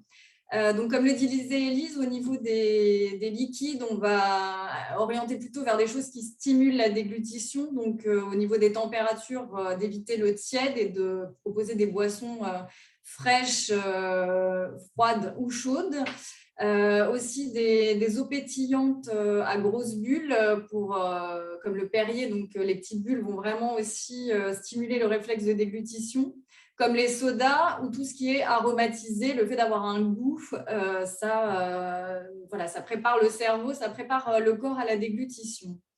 On peut aussi jouer sur la viscosité des liquides, c'est-à-dire, je vous disais tout à l'heure que les liquides vont tomber très rapidement dans le carrefour aérodigestif. Si on l'épaissit, ça va pouvoir descendre plus lentement et donc être mieux synchronisé avec le réflexe de déglutition. Donc pour les liquides, on peut partir en première intention sur des boissons naturellement épaisses, tout ce qui est nectar, smoothie, les milkshakes qui ont cette texture un petit peu de compote liquide, peuvent convenir. Il existe aussi donc de la poudre épaississante comme donc le pot que vous avez sur la photo, qui sont vendus en pharmacie et qui sont désormais remboursés sur prescription médicale. Donc ça, c'est une bonne nouvelle depuis cette année, je crois. Et là, donc, l'avantage de ce type d'épaississant, c'est qu'on peut avoir des niveaux de texture différents, donc légèrement épaissis comme un sirop, avec une texture un peu plus compote liquide comme la crème, ou quelque chose de très gélifié, un peu plus comme les jaunes gélifiés, une texture flan. Donc c'est vrai que cette solution, elle est assez pratique parce que donc on peut épaissir en fait tous les liquides qu'on souhaite aussi au niveau des arômes. On peut épaissir du café, on peut épaissir du jus d'orange, en fonction des goûts de la personne. Et on peut adapter la texture au niveau souhaité. Et il y a aussi la dernière option qui sont les eaux gélifiées, qui, elles, par contre, ne sont pas remboursées par la sécurité sociale et qui, parfois, sont aussi moins bien comment dire, acceptées par les personnes. Il y a c'est moins rafraîchissant qu'une boisson classique. Donc, moi, souvent, je les garde un petit peu en dernier recours ou comme solution de praticité pour quelqu'un qui part en visite, voilà, pour prendre avec soi, mais pas forcément en première intention. Et puis, bon, on peut rappeler aussi pour les personnes qui ont vraiment des gros troubles de la déglutition, si on n'arrive pas à passer voilà, des eaux gélifiées ou des liquides épaissis, si on n'arrive pas à en passer suffisamment, un yaourt ou une compote, c'est l'équivalent d'un petit verre d'eau. Donc, on peut aussi intégrer comme ça des aliments riches en eau dans l'alimentation de la personne. Donc, je poursuis sur les conseils généraux, là, plus au niveau des solides. On va conseiller d'avoir des préparations homogènes, donc d'éviter, comme je disais tout à l'heure, les petits fragments, les aliments qui se dispersent. Donc, par exemple, pour le riz, on va conseiller, plutôt que d'avoir du riz sec en cuisson créole, de proposer du riz sous forme de risotto ou de riz au lait, où on a le riz on a une consistance homogène. Donc, les grains de riz ne vont pas se disperser ou rester collés aux muqueuses. Ils vont être amalgamés avec la sauce et glisser plus facilement vers les voies digestives. On va conseiller aussi de lier avec des sauces ou du gras pour, pareil, dans ce souci d'homogénéisation des préparations et puis de faciliter que ce soit bien lubrifié pour que ça glisse bien directement vers les voies digestives. Donc, par exemple, on va proposer aux personnes de retravailler le thon qui peut être assez sec, de l'intégrer à une mayonnaise, le steak haché finalement qui est assez sec aussi, de l'intégrer avec une sauce tomate pour en faire une bolognaise ou mieux un hachis parmentier. Ce genre de préparation dont la consistance se tient mieux. On va donc conseiller aussi de stimuler en donnant du goût aux préparations avec tout ce qui est épices, assaisonnement. Et puis, pour les médicaments qui étaient problématiques avec la double texture, solide, liquide, on va proposer de mélanger les comprimés ou les gélules, de les donner plutôt avec un yaourt, dans un yaourt ou une compote, et de revoir aussi éventuellement avec le médecin ou le pharmacien la prescription des médicaments sous une autre forme ou s'il est possible de les broyer pour les donner plus facilement.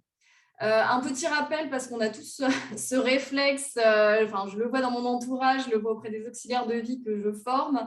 Quand une personne est en train de faire une fausse route avec un solide, il ne faut surtout pas lui donner à boire parce que ça complique les choses, comme on l'a vu tout à l'heure. La double texture solide et liquide, c'est très difficile à gérer pour quelqu'un qui a des difficultés de déglutition. Alors, une fois après, comme le disait Elise tout à l'heure, il y a l'enjeu d'adapter la texture. Donc, normalement, c'est l'orthophoniste, en fonction de son bilan de déglutition, qui va prescrire la texture la plus adaptée, ou le médecin dans certains établissements.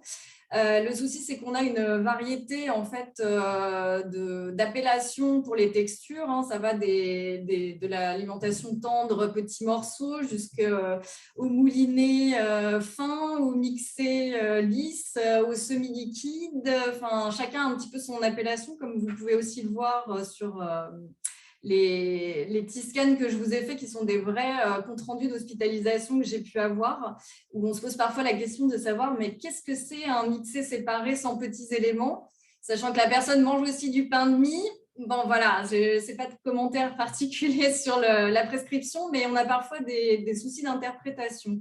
Donc, il y a vraiment une nécessité de définir précisément les textures pour garantir une prise en charge optimale, une bonne compréhension du patient aussi, parce que nous, à domicile, ils ne comprennent pas toujours après qu'est-ce qu'on leur a dit de faire. Donc, mieux la texture est définie au départ, plus on garantit une prise en charge de qualité sur tous les aspects, que ce soit en établissement comme à domicile. Donc, Élise en a parlé. Il y a une démarche qui est assez récente, en fait, qui s'appelle l'IDDSI, qui a pour but d'harmoniser donc, justement les textures au niveau international, de développer donc, un langage commun partagé par les médecins, les paramédicaux, les orthophonistes, les industriels de l'agroalimentaire, notamment, enfin, qui préparent des plats spéciaux dysphagie, par exemple. Et l'avantage aussi de l'IDDSI, c'est que pour chaque technique, chaque texture, on va avoir des techniques simples pour savoir si on a atteint ou pas le bon standard de texture. Donc, vous voyez qu'en fait, au niveau des solides, on a 5 textures. Donc, on part du normal tendre, on va dire facile à mastiquer. On a un petit morceau tendre. Ensuite, on passe plutôt sur finement haché et lubrifié, le mixé et le liquéfié. Et vous voyez que les deux dernières textures sont communes aux boissons. Elles se rejoignent en fait en termes de texture. Et donc, pour les boissons, on part du liquide tel que l'eau. Alors, l'eau gazeuse rentre aussi dans les liquides, même si elle est plus stimulante avec les bulles. Et puis après, on a différents niveaux d'épaississement possibles. Donc, vous trouverez toutes les informations de toute façon sur le site de l'IDDSI, mais ce que je voulais vous montrer, c'est qu'effectivement, il y a à chaque fois une description assez précise des caractéristiques de la texture. Pourquoi on a choisi en fait cette texture au niveau justement orthophonique, qu'est-ce qui fait qu'on va proposer cette texture plutôt qu'une autre, qu'est-ce qui fait que celle-ci est adaptée. Et vous avez donc, comme je le disais, des tests avec une fourchette notamment, avec une cuillère. Donc ici, par exemple, pour le mixé épais, il faut que le test de la cuillère, il faut que ça ne colle pas à la cuillère, ce que je disais tout à l'heure. Il faut que ce soit bien homogène et que ça glisse de la cuillère pour si ça ne tombe pas de la cuillère, c'est que la préparation est trop épaisse. Et puis, donc, vous voyez ici en bas, que les niveaux IDDSI sont aussi repris. Donc là, par exemple, c'était la poudre épaississante Clinutrène pour garantir justement, en fonction de la reconstitution du produit avec un nombre de cuillères ou de dosettes précis, ça correspond, il y a la correspondance avec le niveau IDDSI afin que vraiment il n'y ait pas de place, entre guillemets, au hasard pour la reconstitution des textures. Donc, sur les adaptations alimentaires, effectivement, la texture en particulier, le conseil, idéalement, c'est d'avoir l'orthophoniste qui va pouvoir donner les conseils les plus personnalisés possibles à chaque patient. Il y a une pluralité des adaptations, comme je vous disais, les aliments à risque de fausse route peuvent être variables d'un patient à l'autre selon les capacités, donc il faut vraiment s'adapter aux patients qu'on a en face.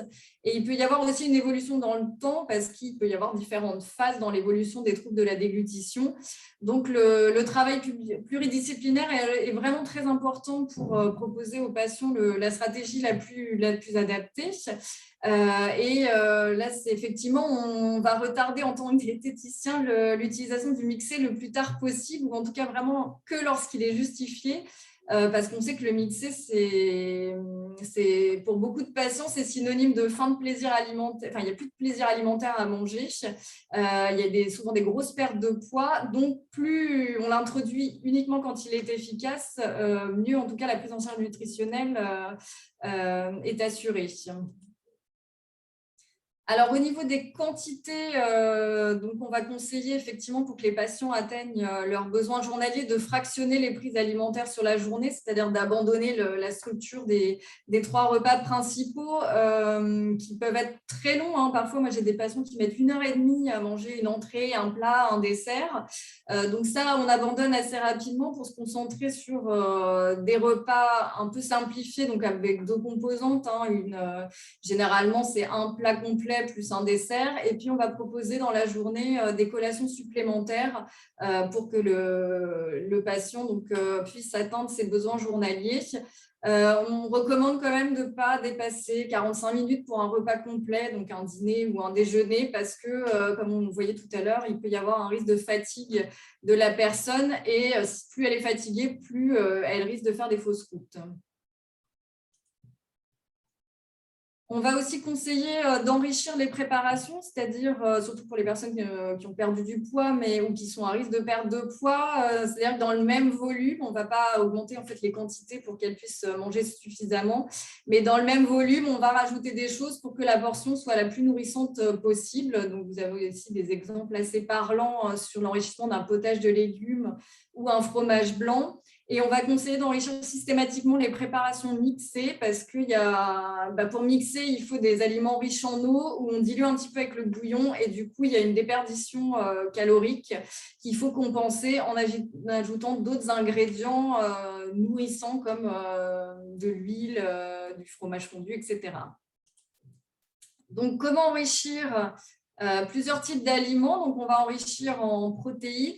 Donc, vous avez ici quelques exemples. On va enrichir en matières grasses pour récupérer des calories, en féculents également, ou avec des produits sucrés. Donc, on peut enrichir avec les produits de son placard ou de son frigo, ou choisir aussi des produits naturellement riches du commerce.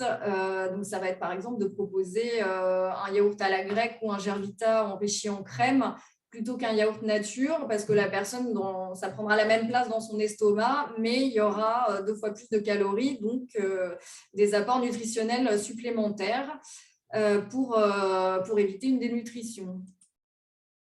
On peut aussi proposer des compléments nutritionnels. Alors souvent, effectivement, l'enrichissement, ça permet de stabiliser le poids, mais si on veut vraiment donner un coup de boost supplémentaire pour reprendre du poids et surtout du muscle, on n'hésite pas. Ça peut être aussi une solution pratique parce que moi, je travaille avec beaucoup d'aidants qui n'ont parfois pas l'énergie d'acquérir le savoir-faire de l'enrichissement ou des patients qui vivent seuls. Donc, les compléments sont une solution très pratique pour ça. Ça peut répondre aussi à une problématique économique puisqu'ils sont remboursés sur prescription du médecin. Donc, les compléments, comme leur nom l'indique, ils ne remplacent pas l'alimentation. Il faut les consommer en plus des repas, donc plutôt en collation ou en plusieurs fois dans la journée si ça fait trop en une fois. Mais il ne faut pas que ça soit au détriment de la prise alimentaire de base du patient. Et puis, on a désormais une gamme très large et très variée disponible en pharmacie qui fait que les patients peuvent trouver quelque chose d'adapté à leur goût et à leurs habitudes alimentaires. Et puis, je vais passer un peu vite dessus, mais effectivement, sur le plaisir alimentaire, il faut avant tout manger ce qui fait plaisir et puis ce qui est bien présenté aussi. Ne pas hésiter à travailler un petit peu les préparations, notamment sur les choses mixées, pour donner aux patients ce plaisir dont on parlait alimentaire ou pour le réintégrer par exemple, les patients qui mangent en mixé, le fait d'avoir des verrines, ça correspond un peu plus à des choses qu'on pourrait manger nous-mêmes en apéritif, etc. Donc voilà, la présentation, c'est tout aussi important que les saveurs qui peuvent être dans le plat. Un petit mot avant de passer la parole à Hélène, parce qu'on n'en parle pas souvent, mais effectivement, il existe pour les patients qui font vraiment des fausses routes très importantes avec des bronchites à répétition, on peut avoir recours à l'alimentation entérale. Donc, du coup, vous avez ici les différents types de nutrition entérale qui existent. On peut y avoir recours. Ça peut être compatible aussi avec une alimentation péros, c'est-à-dire des prises alimentaires par la voie orale. Et puis, ça se discute évidemment, c'est toujours une décision d'équipe parce que ce n'est pas la solution à tout non plus, la nutrition entérale. Il peut y avoir des risques de fausse route par inhalation. Il faut que le patient, si on lui met une gastrostomie, il y a quand même une intervention chirurgicale, donc il faut qu'il soit en relativement bonne forme. Donc c'est une décision d'équipe, mais ça peut être aussi une solution pour permettre aux patients de garder un statut nutritionnel correct malgré les difficultés qu'il peut avoir. Je te passe la parole. Alors, du coup, au niveau ergothérapie, on va intervenir un petit peu sur des phases un petit peu plus avancées de la maladie. Je vais essayer d'être assez condensée pour laisser un temps aux questions. C'est vrai que nos objectifs principaux vont être en fait de sécuriser et d'éviter au maximum les troubles de la déglutition, mais également de favoriser la prise alimentaire et l'état de l'hygiène bucco-dentaire, comme on en parlait tout à l'heure. Au niveau de l'environnement, nos axes de travail en fait, vont être essentiellement d'éliminer tous les éléments en fait, distracteurs. Donc, comme disait tout à l'heure Élise, c'est éviter tous les environnements bruyants, pardon, avec la télévision en faux sonore ou éventuellement la radio. On y pense moins souvent, mais favoriser vraiment les espaces lumineux, bien éclairés, et éviter également toutes les zones de passage. C'est-à-dire que les distracteurs, ça peut être également, là je pense un peu plus en établissement, aux allées et venues du personnel ou aux allées et venues en fait, d'autres patients. Donc vraiment favoriser en fait les endroits calmes et lumineux. Donc c'est vrai que la position pour favoriser la déglutition, c'est vraiment la position assise, qui peut à la fois être au fauteuil ou au lit. Mais c'est vrai que dès qu'on peut le prioriser, si cela est possible, c'est la position assise dans le fauteuil. Je vais pas mal parler du positionnement. Et c'est vrai que le positionnement, pour favoriser en fait la prise alimentaire et également éviter les troubles de la déglutition, porte sur l'ensemble du corps. Être assis, en fait, déjà lorsqu'on est assis en fait, dans un fauteuil ordinaire ou dans un fauteuil roulant manuel, les principes de positionnement facilitant la déglutition vont être identiques. En l'absence de troubles posturaux, déjà l'élément de base, c'est vraiment d'être assis au fond du fauteuil, vraiment à vérifier de manière systématique, vraiment sensibiliser en fait les patients et leurs familles par rapport à ça. Les gens ont souvent la sensation d'être assis au fond du fauteuil, mais ne le sont pas réellement. Vraiment d'avoir les pieds qui sont en appui au sol, ou lorsqu'on est assis dans un fauteuil roulant, d'avoir les palettes qui sont bien réglées, d'avoir le dos qui est vraiment en appui, comme disait Elise, contre le dossier, les membres non ballants en appui ou sur les accoudoirs ou sur la table qui est réglée à une bonne hauteur. Et vraiment, les deux mots essentiels en fait, au niveau du positionnement, que ce soit au fauteuil ou au lit, c'est vraiment que la position assure la stabilité du corps, d'où le fait d'être en appui, mais également d'être confortable, parce qu'on n'est pas non plus fait pour manger en position figée, si je puis dire. Un petit mot sur les fauteuils, parce que lorsque les personnes présentent en fait des troubles posturaux, c'est souvent qu'elles sont à un niveau un peu plus élevé de la maladie. On a deux types de fauteuils en fait, les fauteuils roulants manuels et les fauteuils roulants confort. Le piège un petit peu en termes de posture et de positionnement à éviter au niveau des fauteuils roulants manuels est en fait qu'au niveau de l'assise, on a une toile d'assise qui est souvent souple, et au niveau en tant qu'ergothérapeute, on parle souvent en fait d'une cuvette. Avec le temps, à force d'être assis en fait dans le fauteuil roulant, avec le poids de la personne, on a une cuvette qui va se former en fait au niveau de la toile d'assise. Et donc ça, c'est vraiment un piège à éviter. Et en tant qu'ergothérapeute, on conseille toujours en fait aux personnes d'avoir un coussin de prévention anti-escarre adapté en fait à installer sous la personne au-dessus de la toile d'assise. Ça va éviter en fait de former cette cuvette et ça va éviter en fait cet effet hamac. Ensuite, en fait, au niveau des fauteuils roulants en confort, on a en fait des possibilités d'inclinaison qui sont liées en fait aux petites manettes qu'on peut actionner derrière le fauteuil. On a la possibilité d'incliner le fauteuil roulant en arrière, on va parler de déclive, et on peut également incliner le fauteuil roulant confort vers l'avant, on va parler de proclive. Le petit piège à éviter, notamment à préciser au niveau des aidants familiaux et des aidants professionnels. Souvent, pour manger, on conseille aux gens de redresser le fauteuil, ce qui est très important. Mais le piège à éviter au niveau des fauteuils roulants en confort est de ne pas basculer le fauteuil au maximum vers l'avant, en fait, qui va générer une proclive.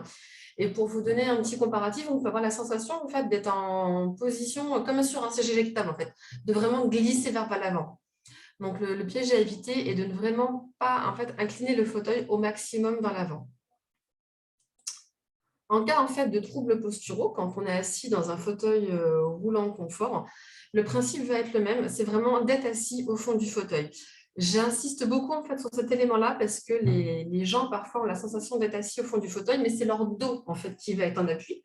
Et si on leur demande en fait, de se pencher en avant et qu'on regarde vraiment au niveau des fesses, si je puis dire, on va se rendre compte qu'entre le bas du dossier et en fait, les fesses de la personne, il peut y avoir un écart de 2, 3, 4, 5 cm. Donc, vraiment installer les personnes au fond du fauteuil. Toujours avoir les pieds en appui en fait, sur les palettes, vraiment avoir un bon réglage du fauteuil. La bascule d'assise, on essaie de la positionner à 90 degrés.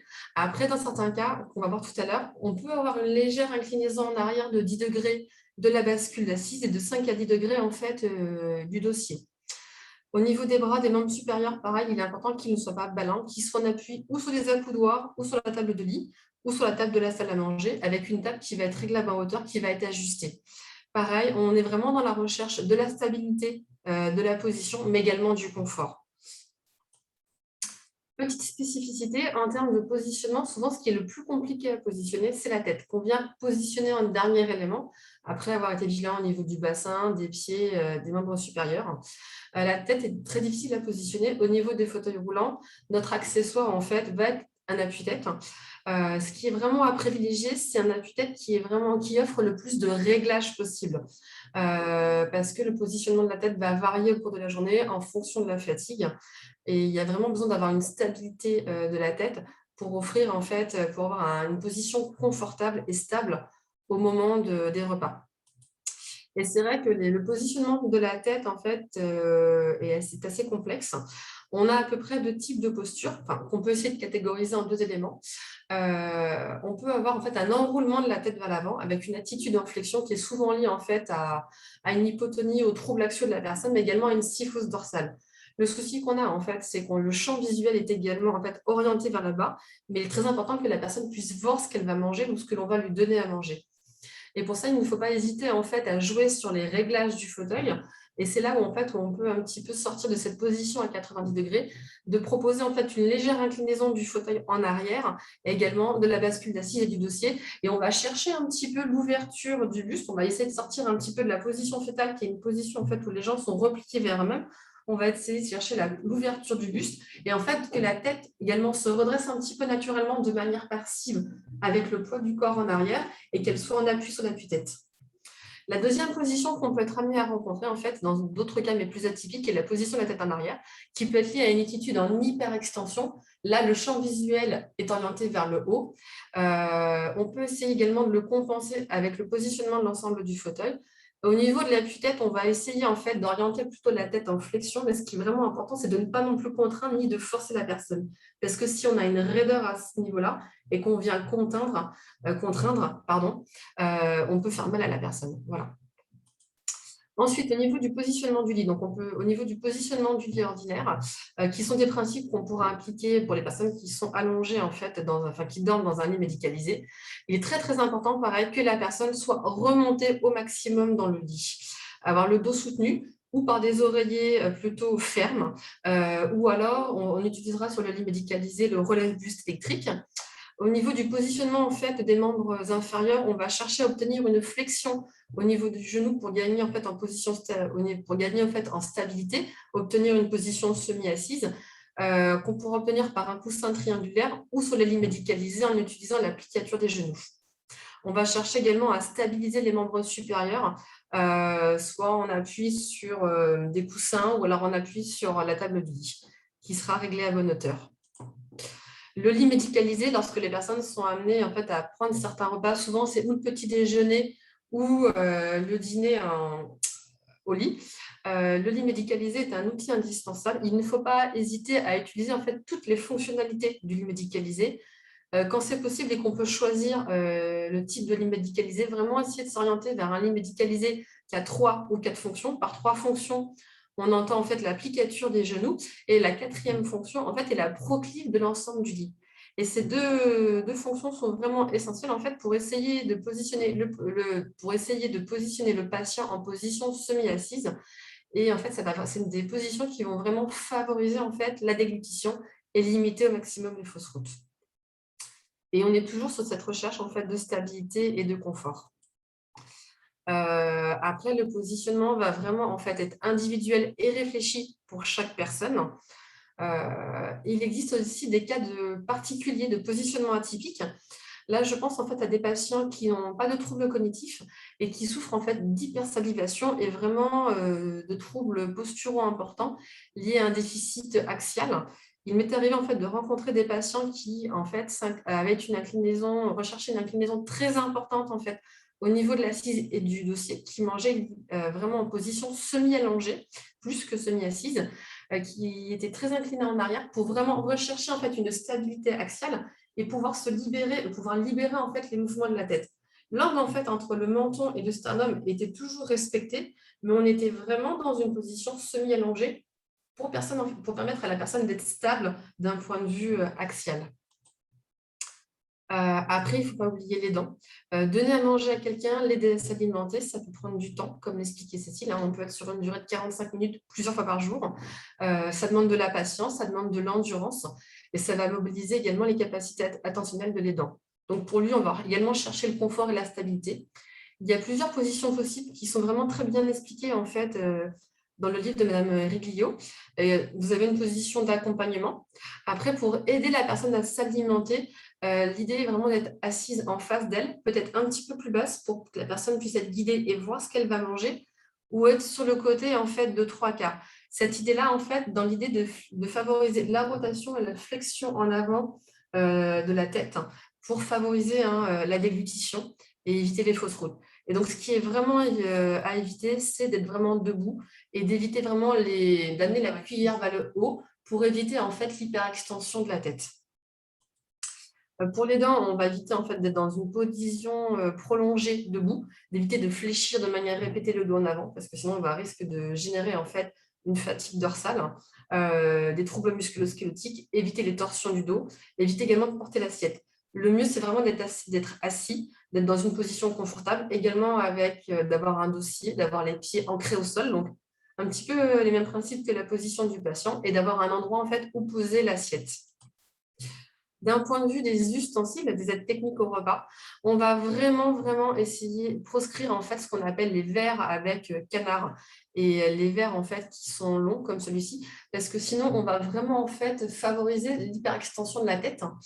Donc on va plutôt favoriser en fait des verres à découpe nasale ou des verres qui sont grand public, qui ont une large encolure en fait et qui permettent le passage du nez. Très important. Après, en fait, au niveau des outils pour favoriser la prise alimentaire, on peut tout à fait utiliser, la personne peut tout à fait utiliser en fait ses couverts à elle. Ce qui va être important, c'est qu'ils soient adaptés aux quantités que la personne puisse manger.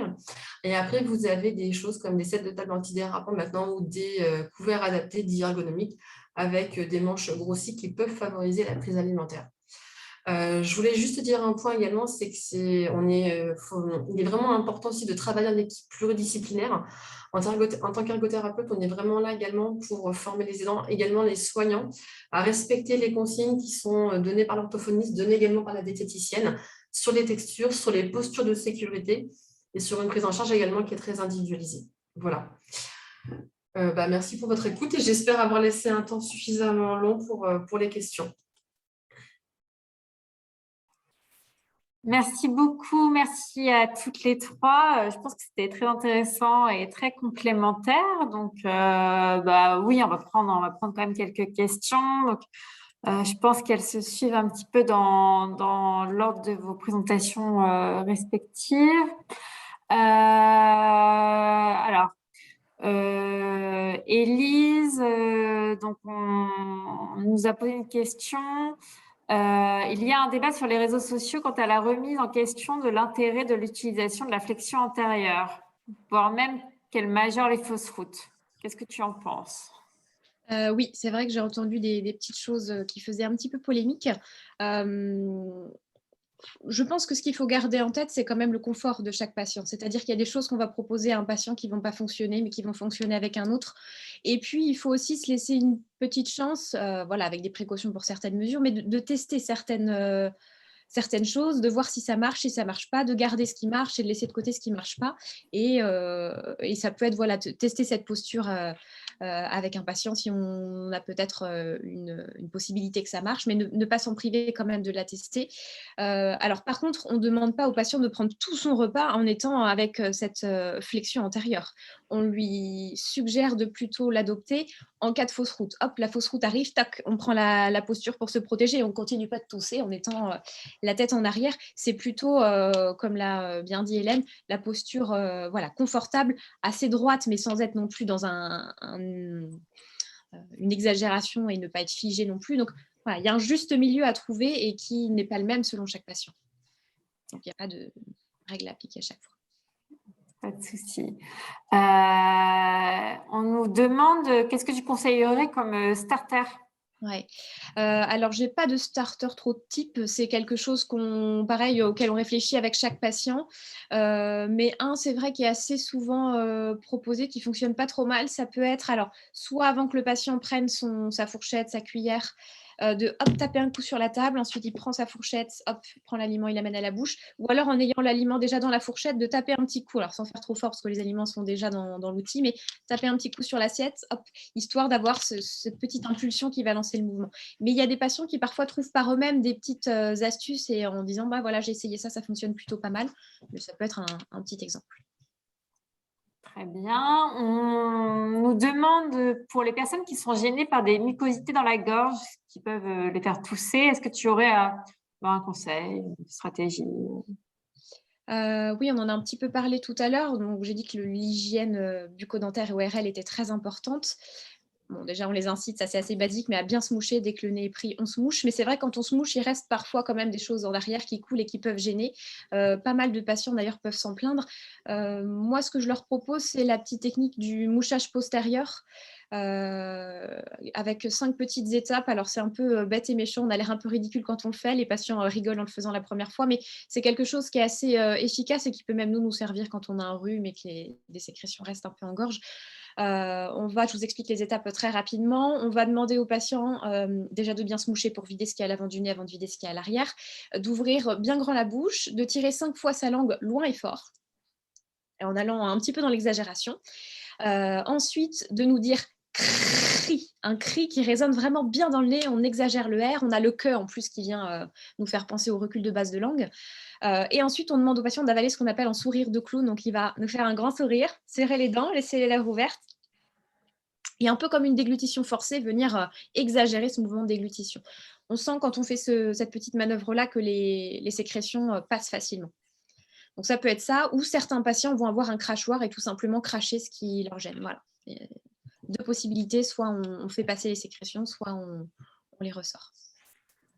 Élie, je te pose une question. Après, je vais prendre un peu les questions pour Cécile et Hélène. Une question un peu générale. Est-ce que tu peux rappeler dans quelle mesure un malade de Parkinson va consulter une orthophoniste? Enfin, qu'est-ce qui l'amène à cette prise en charge?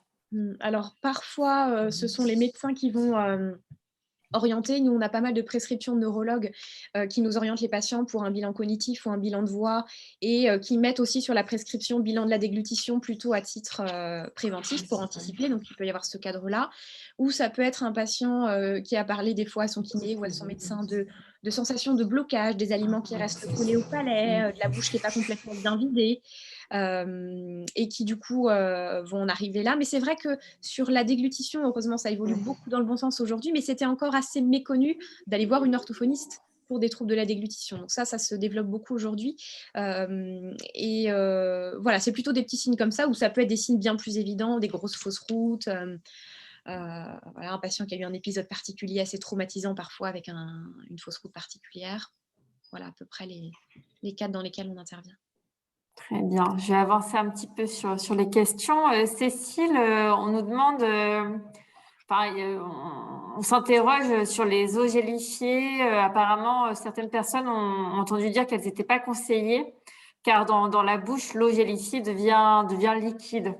Toi, Alors, ça dépend en fait de l'épaississant qui est utilisé, que ce soit pour l'eau gélifiée ou les poudres épaississantes. Effectivement, il y a eu des produits en fait pour lesquels, selon les épaississants, on a une enzyme dans la salive qui s'appelle l'amylase salivaire et qui commence à dégrader en fait les glucides. Et c'était pour ça qu'effectivement, si l'épaississant n'était pas adapté, le fait qu'il y ait cette enzyme dans la salive, ça reliquéfiait en fait l'eau gélifiée ou la boisson épaissie.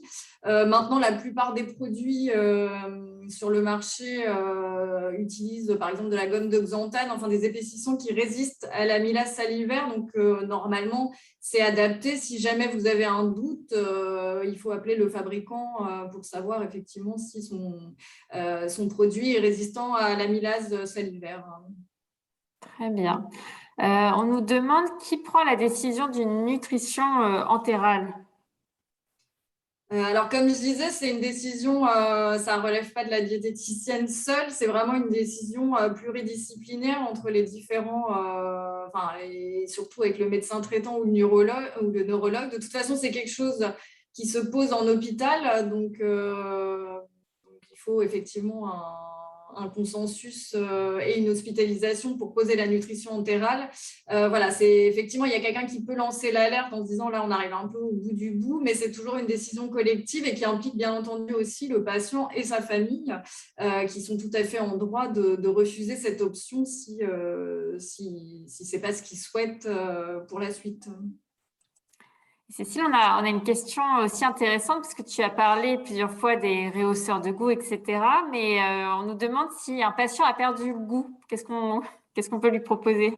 Et ben là, j'ai pas de baguette magique. Enfin, les pertes de goût, c'est vraiment très, très compliqué. Je pense qu'Élise a peut-être des patients dans ce cas-là, mais c'est vrai qu'on va conseiller effectivement d'assaisonner au mieux, au maximum l'alimentation. Mais c'est vrai qu'il y a une partie de la perception des saveurs et des arômes qui passe par ce qu'on appelle la rétro-olfaction. Et en fait, c'est comme quand on est enrhumé, en fait, on a cette perte de goût qui fait que tous les aliments sont fades et ça donne pas trop envie de manger. Donc c'est vrai que voilà, il n'y a pas toujours de baguette magique. Je ne sais pas si Élise a d'autres astuces. Tu l'as bien dit, il y a le côté rétro-olfaction qui entre en jeu. Donc, alors moi, je ne le pratique pas forcément, mais il y a des orthophonistes qui le font très bien. Ça peut être passé par une rééducation de l'odorat, justement, parce qu'en rééduquant l'odorat, il y a des petites choses qui vont se réactiver, comme tout est lié au niveau gustatif aussi. Après, au niveau, alors là, c'est plus c'est pas pour les Parkinsoniens, mais c'est vrai qu'il y a notamment il y a des produits comment ça s'appelle, des compléments nutritionnels qui travaillent sur d'autres zones de la langue qui sont moins atteintes par la perte de goût. Bon, là, c'était une gamme plus spécifique au traitement pour le cancer qui peuvent aussi impacter la perte de goût. Je sais pas si après on peut retravailler aussi d'autres sensations au niveau de la langue, mais voilà, c'est vrai qu'en tout cas, ça a un impact assez important sur la prise alimentaire, la perte de goût. Voilà, on a une question, alors peut-être plus pour toi, Hélène, qui s'adresse aussi à vous trois. Un patient me dit qu'il a l'impression de mieux mastiquer en position debout. Est-ce courant? Alors, moi, je n'ai jamais eu ce retour-là. Après, je pense que si c'est un retour de patient sans trouble cognitif, c'est aussi important peut-être d'en tenir compte. À partir du moment où il est stable, je ne sais pas ce que... Moi, je n'ai pas eu de... Voilà, c'est vrai que ça ne m'est jamais arrivé. Donc, un cas à part. Ouais, un cas atypique, voilà. Mais je pense qu'ils sont aussi importants à écouter, en fait. Voilà. Et peut-être aller comprendre pourquoi... Moi, ce qui me pose question, du coup, c'est aller comprendre pourquoi il a l'impression de mieux mastiquer en position debout, en fait. Voilà. Parce que du coup, peut-être que là, on aura des éclaircissements. Mais est-ce qu'il n'est pas bien installé à table aussi? Voilà, ou qu'est-ce qui fait qu'il se sent plus stable en position debout, c'est d'un point de vue locomoteur, dans ces cas-là. Je ne sais pas. Pour toi, Hélène, on nous demande, dans le cas d'un positionnement d'un patient au fauteuil roulant à l'aide d'un lève-personne, nous observons qu'il est difficile d'arriver à avoir une installation au fond du fauteuil. Qu'est-ce que tu peux conseiller pour l'aider à bien être assis au fond du fauteuil? Alors là, c'est vrai qu'on est sur une difficulté récurrente quand on a une combinaison de transfert sous lève-personne et fauteuil roulant. Alors c'est vrai que quand on peut, c'est vrai que dans ces cas-là, c'est qu'il y a peut-être un souci au niveau du fauteuil roulant. Est-ce qu'on peut le renouveler ou pas? Voilà. Après, au niveau du soulève-personne, aussi le positionnement de la sangle va être aussi très important, de vraiment installer la personne en position semi-assise, d'essayer de mettre les accroches du haut de la sangle au plus près de la personne et d'être au plus lâche, au plus près au niveau des membres inférieurs. Après, sinon, vraiment, en cas d'impossibilité d'installer quelqu'un au fond du fauteuil, ça peut arriver. Peut-être dans ces cas-là, de compenser, au moins pour le temps du repas, et de mettre en place un coussin de dossier pour compenser le fait que la personne ne soit pas au fond du fauteuil. Et dans ces cas-là, qu'elle ait un véritable appui, un véritable confort.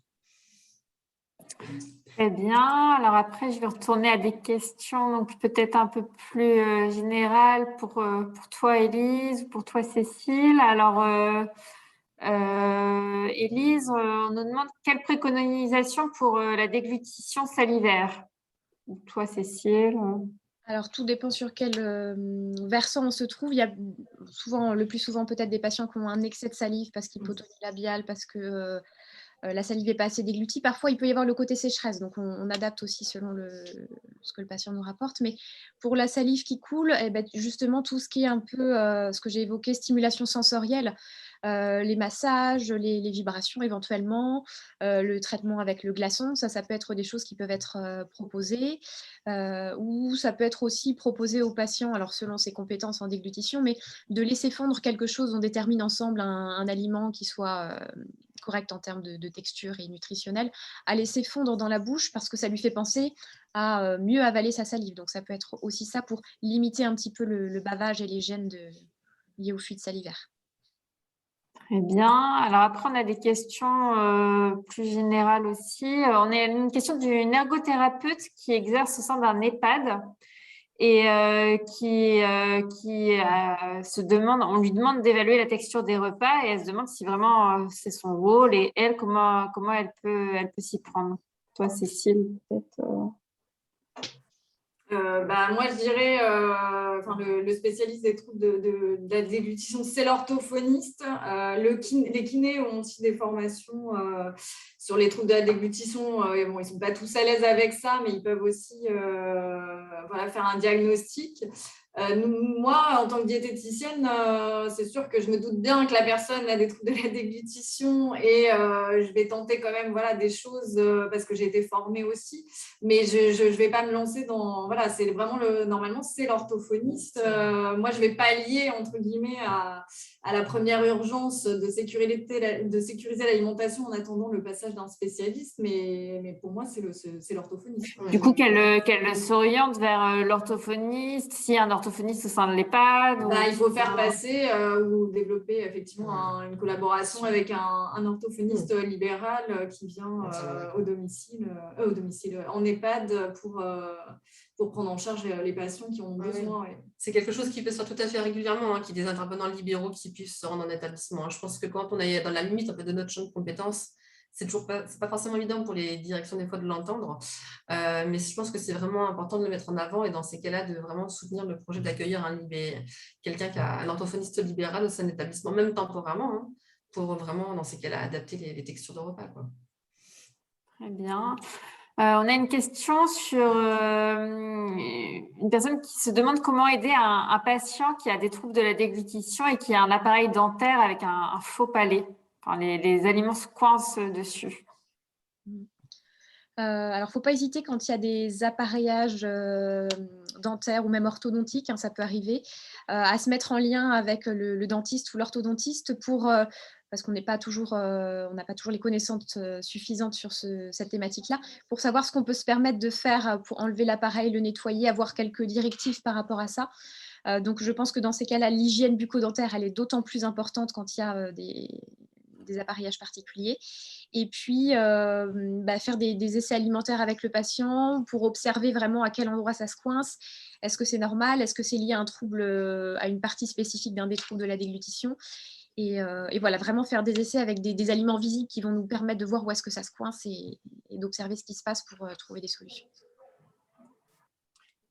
Ok, on a plusieurs questions sur l'utilisation de Z-Vib, des contre-indications. On a notamment quelqu'un qui a une patiente qui a des dyskinésies assez fréquentes et des dyskinésies fréquentes au niveau de la bouche qui se ferment, qui se tord. Et donc voilà, elle se demandait les contre-indications. Alors moi, je l'utilise assez peu, le Z-Vibe, mais c'est vrai que quand il y a des dyskinésies importantes ou beaucoup trop de rigidité ou de tension, ça peut être très désagréable pour le patient de ressentir ces vibrations. Donc, ça peut être attesté déjà à l'extérieur sur une partie peut-être un peu moins sensible au niveau des joues, légèrement au niveau de la mâchoire. Mais dans ces cas-là, on ne va pas aller le mettre à l'intérieur de la bouche parce qu'effectivement, il y a aussi la bouche qui se ferme de façon incontrôlée. Donc, dans ce cas-là, ça peut être soit se limiter à l'extérieur, ou en tout cas éviter d'aller dans la bouche, ou alors on laisse carrément de côté le Z-Vibe et on va plutôt sur des massages si le patient apprécie, ou à nouveau sur la technique du glaçon, ça peut aussi être ça. Cécile, on nous demande si tu as déjà eu l'occasion de travailler le finger food, enfin le manger à la main, et si oui, qu'est-ce que tu en penses? Moi, je dirais au domicile, c'est compliqué parce que sur des textures normales, on peut le proposer, mais comme je disais, moi, j'ai souvent des aidants qui sont assez fatigués, donc ça va leur demander un travail supplémentaire. Mais bon, après, on le propose plutôt, moi, pour des personnes qu'on prend en charge sur la maladie d'Alzheimer. Donc, effectivement, ça va encourager les collations dans la journée. Après, sur les textures modifiées, pour le coup, on rentre sur parfois des choses quand même assez complexes en termes de compétences culinaires. Donc voilà, j'en ai notion, mais c'est vrai qu'au domicile, pour nous, c'est compliqué à mettre en place parce qu'on n'a pas un chef cuisinier comme en EHPAD ou en établissement qui font tout, enfin, qui font des choses magnifiques, mais à la maison, c'est un peu plus compliqué le finger food. Et qu'est-ce que tu penses de la dégustation en pleine conscience pour stimuler les perceptions gustatives? Alors, c'est vrai que moi, je la pratique, mais alors plutôt pour des personnes qui ont des problèmes de poids. Mais c'est vrai que je ne l'ai jamais pratiqué pour le coup avec des patients qui ont la maladie de Parkinson. Après, je pense qu'il faut quand même tenir compte des troubles cognitifs de la personne aussi, enfin, selon son état d'avancement dans la maladie. Mais c'est vrai que pourquoi pas. Je ne sais pas si Élise… Moi, ce n'est pas quelque chose que j'ai même pensé, je dirais, à proposer dans ce cadre-là, parce qu'on a plus, nous, c'est vrai, le réflexe odorat, et on est un peu plus dans le fonctionnel. Mais c'est vrai que ça pourrait être intéressant de faire verbaliser le patient si effectivement sur le plan cognitif, il en est apte. Le faire verbaliser sur ses ressentis, ses sensations, et peut-être réactiver des connexions qui peuvent permettre, pourquoi pas, oui. Très bien. Cécile, est-ce que tu peux refaire alors, rapidement le lien entre les types d'atteintes dysphagiques et le choix de la texture ici? Le mieux, je pense, enfin, pour le coup, c'est d'aller voir la documentation de Sur le site. l'IDSI. Parce que là, j'ai présenté qu'une seule texture, mais vraiment sur le site de l'IDDSI, il y a toutes les informations. Après, le choix, moi, encore une fois, c'est l'orthophoniste qui va faire le choix. Comme je disais, moi, j'aide pour l'adaptation des textures, les recettes au quotidien, des idées repas, etc. Mais le choix de la texture appropriée, c'est l'orthophoniste qui va le faire, effectivement. Alors, une question à vous trois. On en avait parlé pendant la préparation. Est-ce que vous pourriez redire votre position quant à l'utilisation de la paille et le fait de boire à la paille? Alors, oui, on en avait parlé entre nous trois parce qu'effectivement, en tout cas, selon les orthophonistes, ils ne se positionnent pas tous sur la paille. Enfin, de la même manière, sur la paille, il y en a qui, enfin, pour avoir travaillé avec des orthophonistes libéraux, il y en a qui vont dire non, il y en a qui vont dire oui, pourquoi pas. Ça dépend des capacités de la personne. Donc, c'est peut-être Élise qui va pouvoir répondre le mieux à cette question. Nous, on s'adapte en tout cas. Voilà. Après, au niveau de la paille, je pense que tout ce qui fait, enfin, moi, de ce que j'ai entendu pour qu'elle t'ait déconseillé, c'est qu'il faut éviter vraiment cette hyperextension au niveau de la tête. Voilà.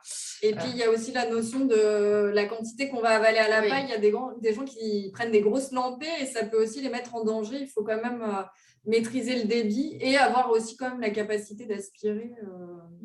Même s'il y a des pailles anti-reflux qui existent, il faut aussi être en capacité d'aspirer à la paille. Moi, je n'ai pas un positionnement très strict sur la paille, mais encore une fois, je trouve que c'est important d'adapter en fonction de chacun. Mais c'est vrai qu'on pense à paille, mais il y a aussi plusieurs pailles, effectivement. On a des pailles, nous, de différents diamètres. On en a des très, très petites si le patient prend trop d'un coup et qu'une paille classique, ce n'est pas suffisant. On en a des plus grosses s'il y a des difficultés d'aspiration et que le patient ne peut pas aspirer suffisamment la paille. Donc, on peut aussi tester différentes pailles. On fait attention au positionnement. Alors, c'est vrai qu'on évite toujours, de toute façon, cette hyper-extension. Donc, à partir du moment où on respecte, on va dire, les consignes de sécurité pour éviter les fausses routes, que sur le plan fonctionnel, la paille fonctionne bien avec le patient et que c'est quelque chose de confortable et qui se voit utiliser au quotidien, pourquoi pas. Mais on ne propose pas à tout le monde. Il y a certains patients qui ne vont pas réussir à bien se positionner ou à en tirer parti suffisamment. Donc, dans ce cas-là, on laisse de côté. Mais moi, je suis plutôt partisane de tester, voir si ça fonctionne, voir si le patient est capable de l'utiliser correctement. Et si on sent que de notre côté, nous, que le patient ne l'utilise pas, on lui fait abandonner. Ou si le patient lui-même dit bah non, je n'ai pas envie de poursuivre là-dessus, il laisse de côté. Ok. On va peut-être reprendre encore une ou deux questions. Et après, on va s'arrêter, on va libérer les participants. Une question, est-ce que vous utilisez le Nostrafon? Alors, non, moi, je ne l'utilise pas, mais j'ai grande envie de l'utiliser prochainement.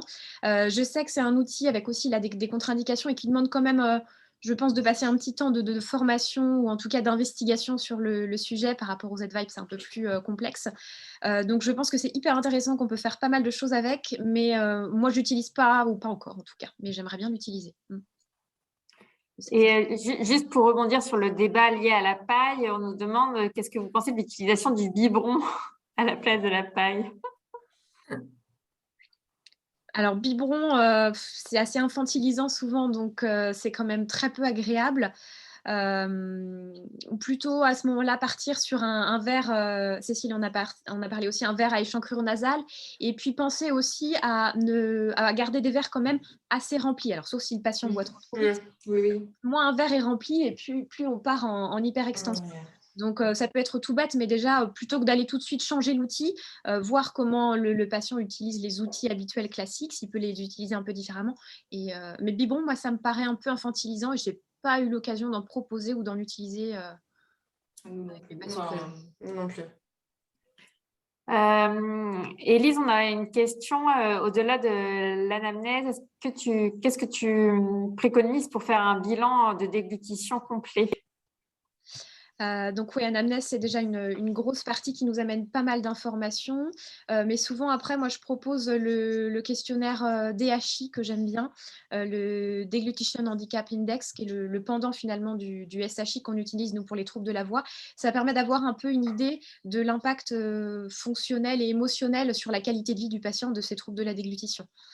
Donc moi, déjà, j'aime bien rajouter ce petit questionnaire-là, mais je sais qu'il en existe d'autres. Il y a aussi... il y a un outil de Nestlé, le Eating Assessment Tool de Nestlé, il y a le Swallowing Disturbances questionnaire aussi. Enfin, il y a plusieurs questionnaires comme ça à utiliser. Ensuite, on propose, si le patient est prêt dès le premier rendez-vous, mais ça se fait parfois plutôt dans un second temps, un essai alimentaire. Ça peut être en fonction de ses compétences, de ce qu'il nous a dit dans ses habitudes alimentaires, on adapte, hein, avec un biscuit, avec un petit peu d'eau normale, avec un peu d'eau gélifiée. Enfin voilà, on s'adapte à ce qu'il nous a dit, mais on commence toujours par le plus safe pour aller vers la texture la plus risquée.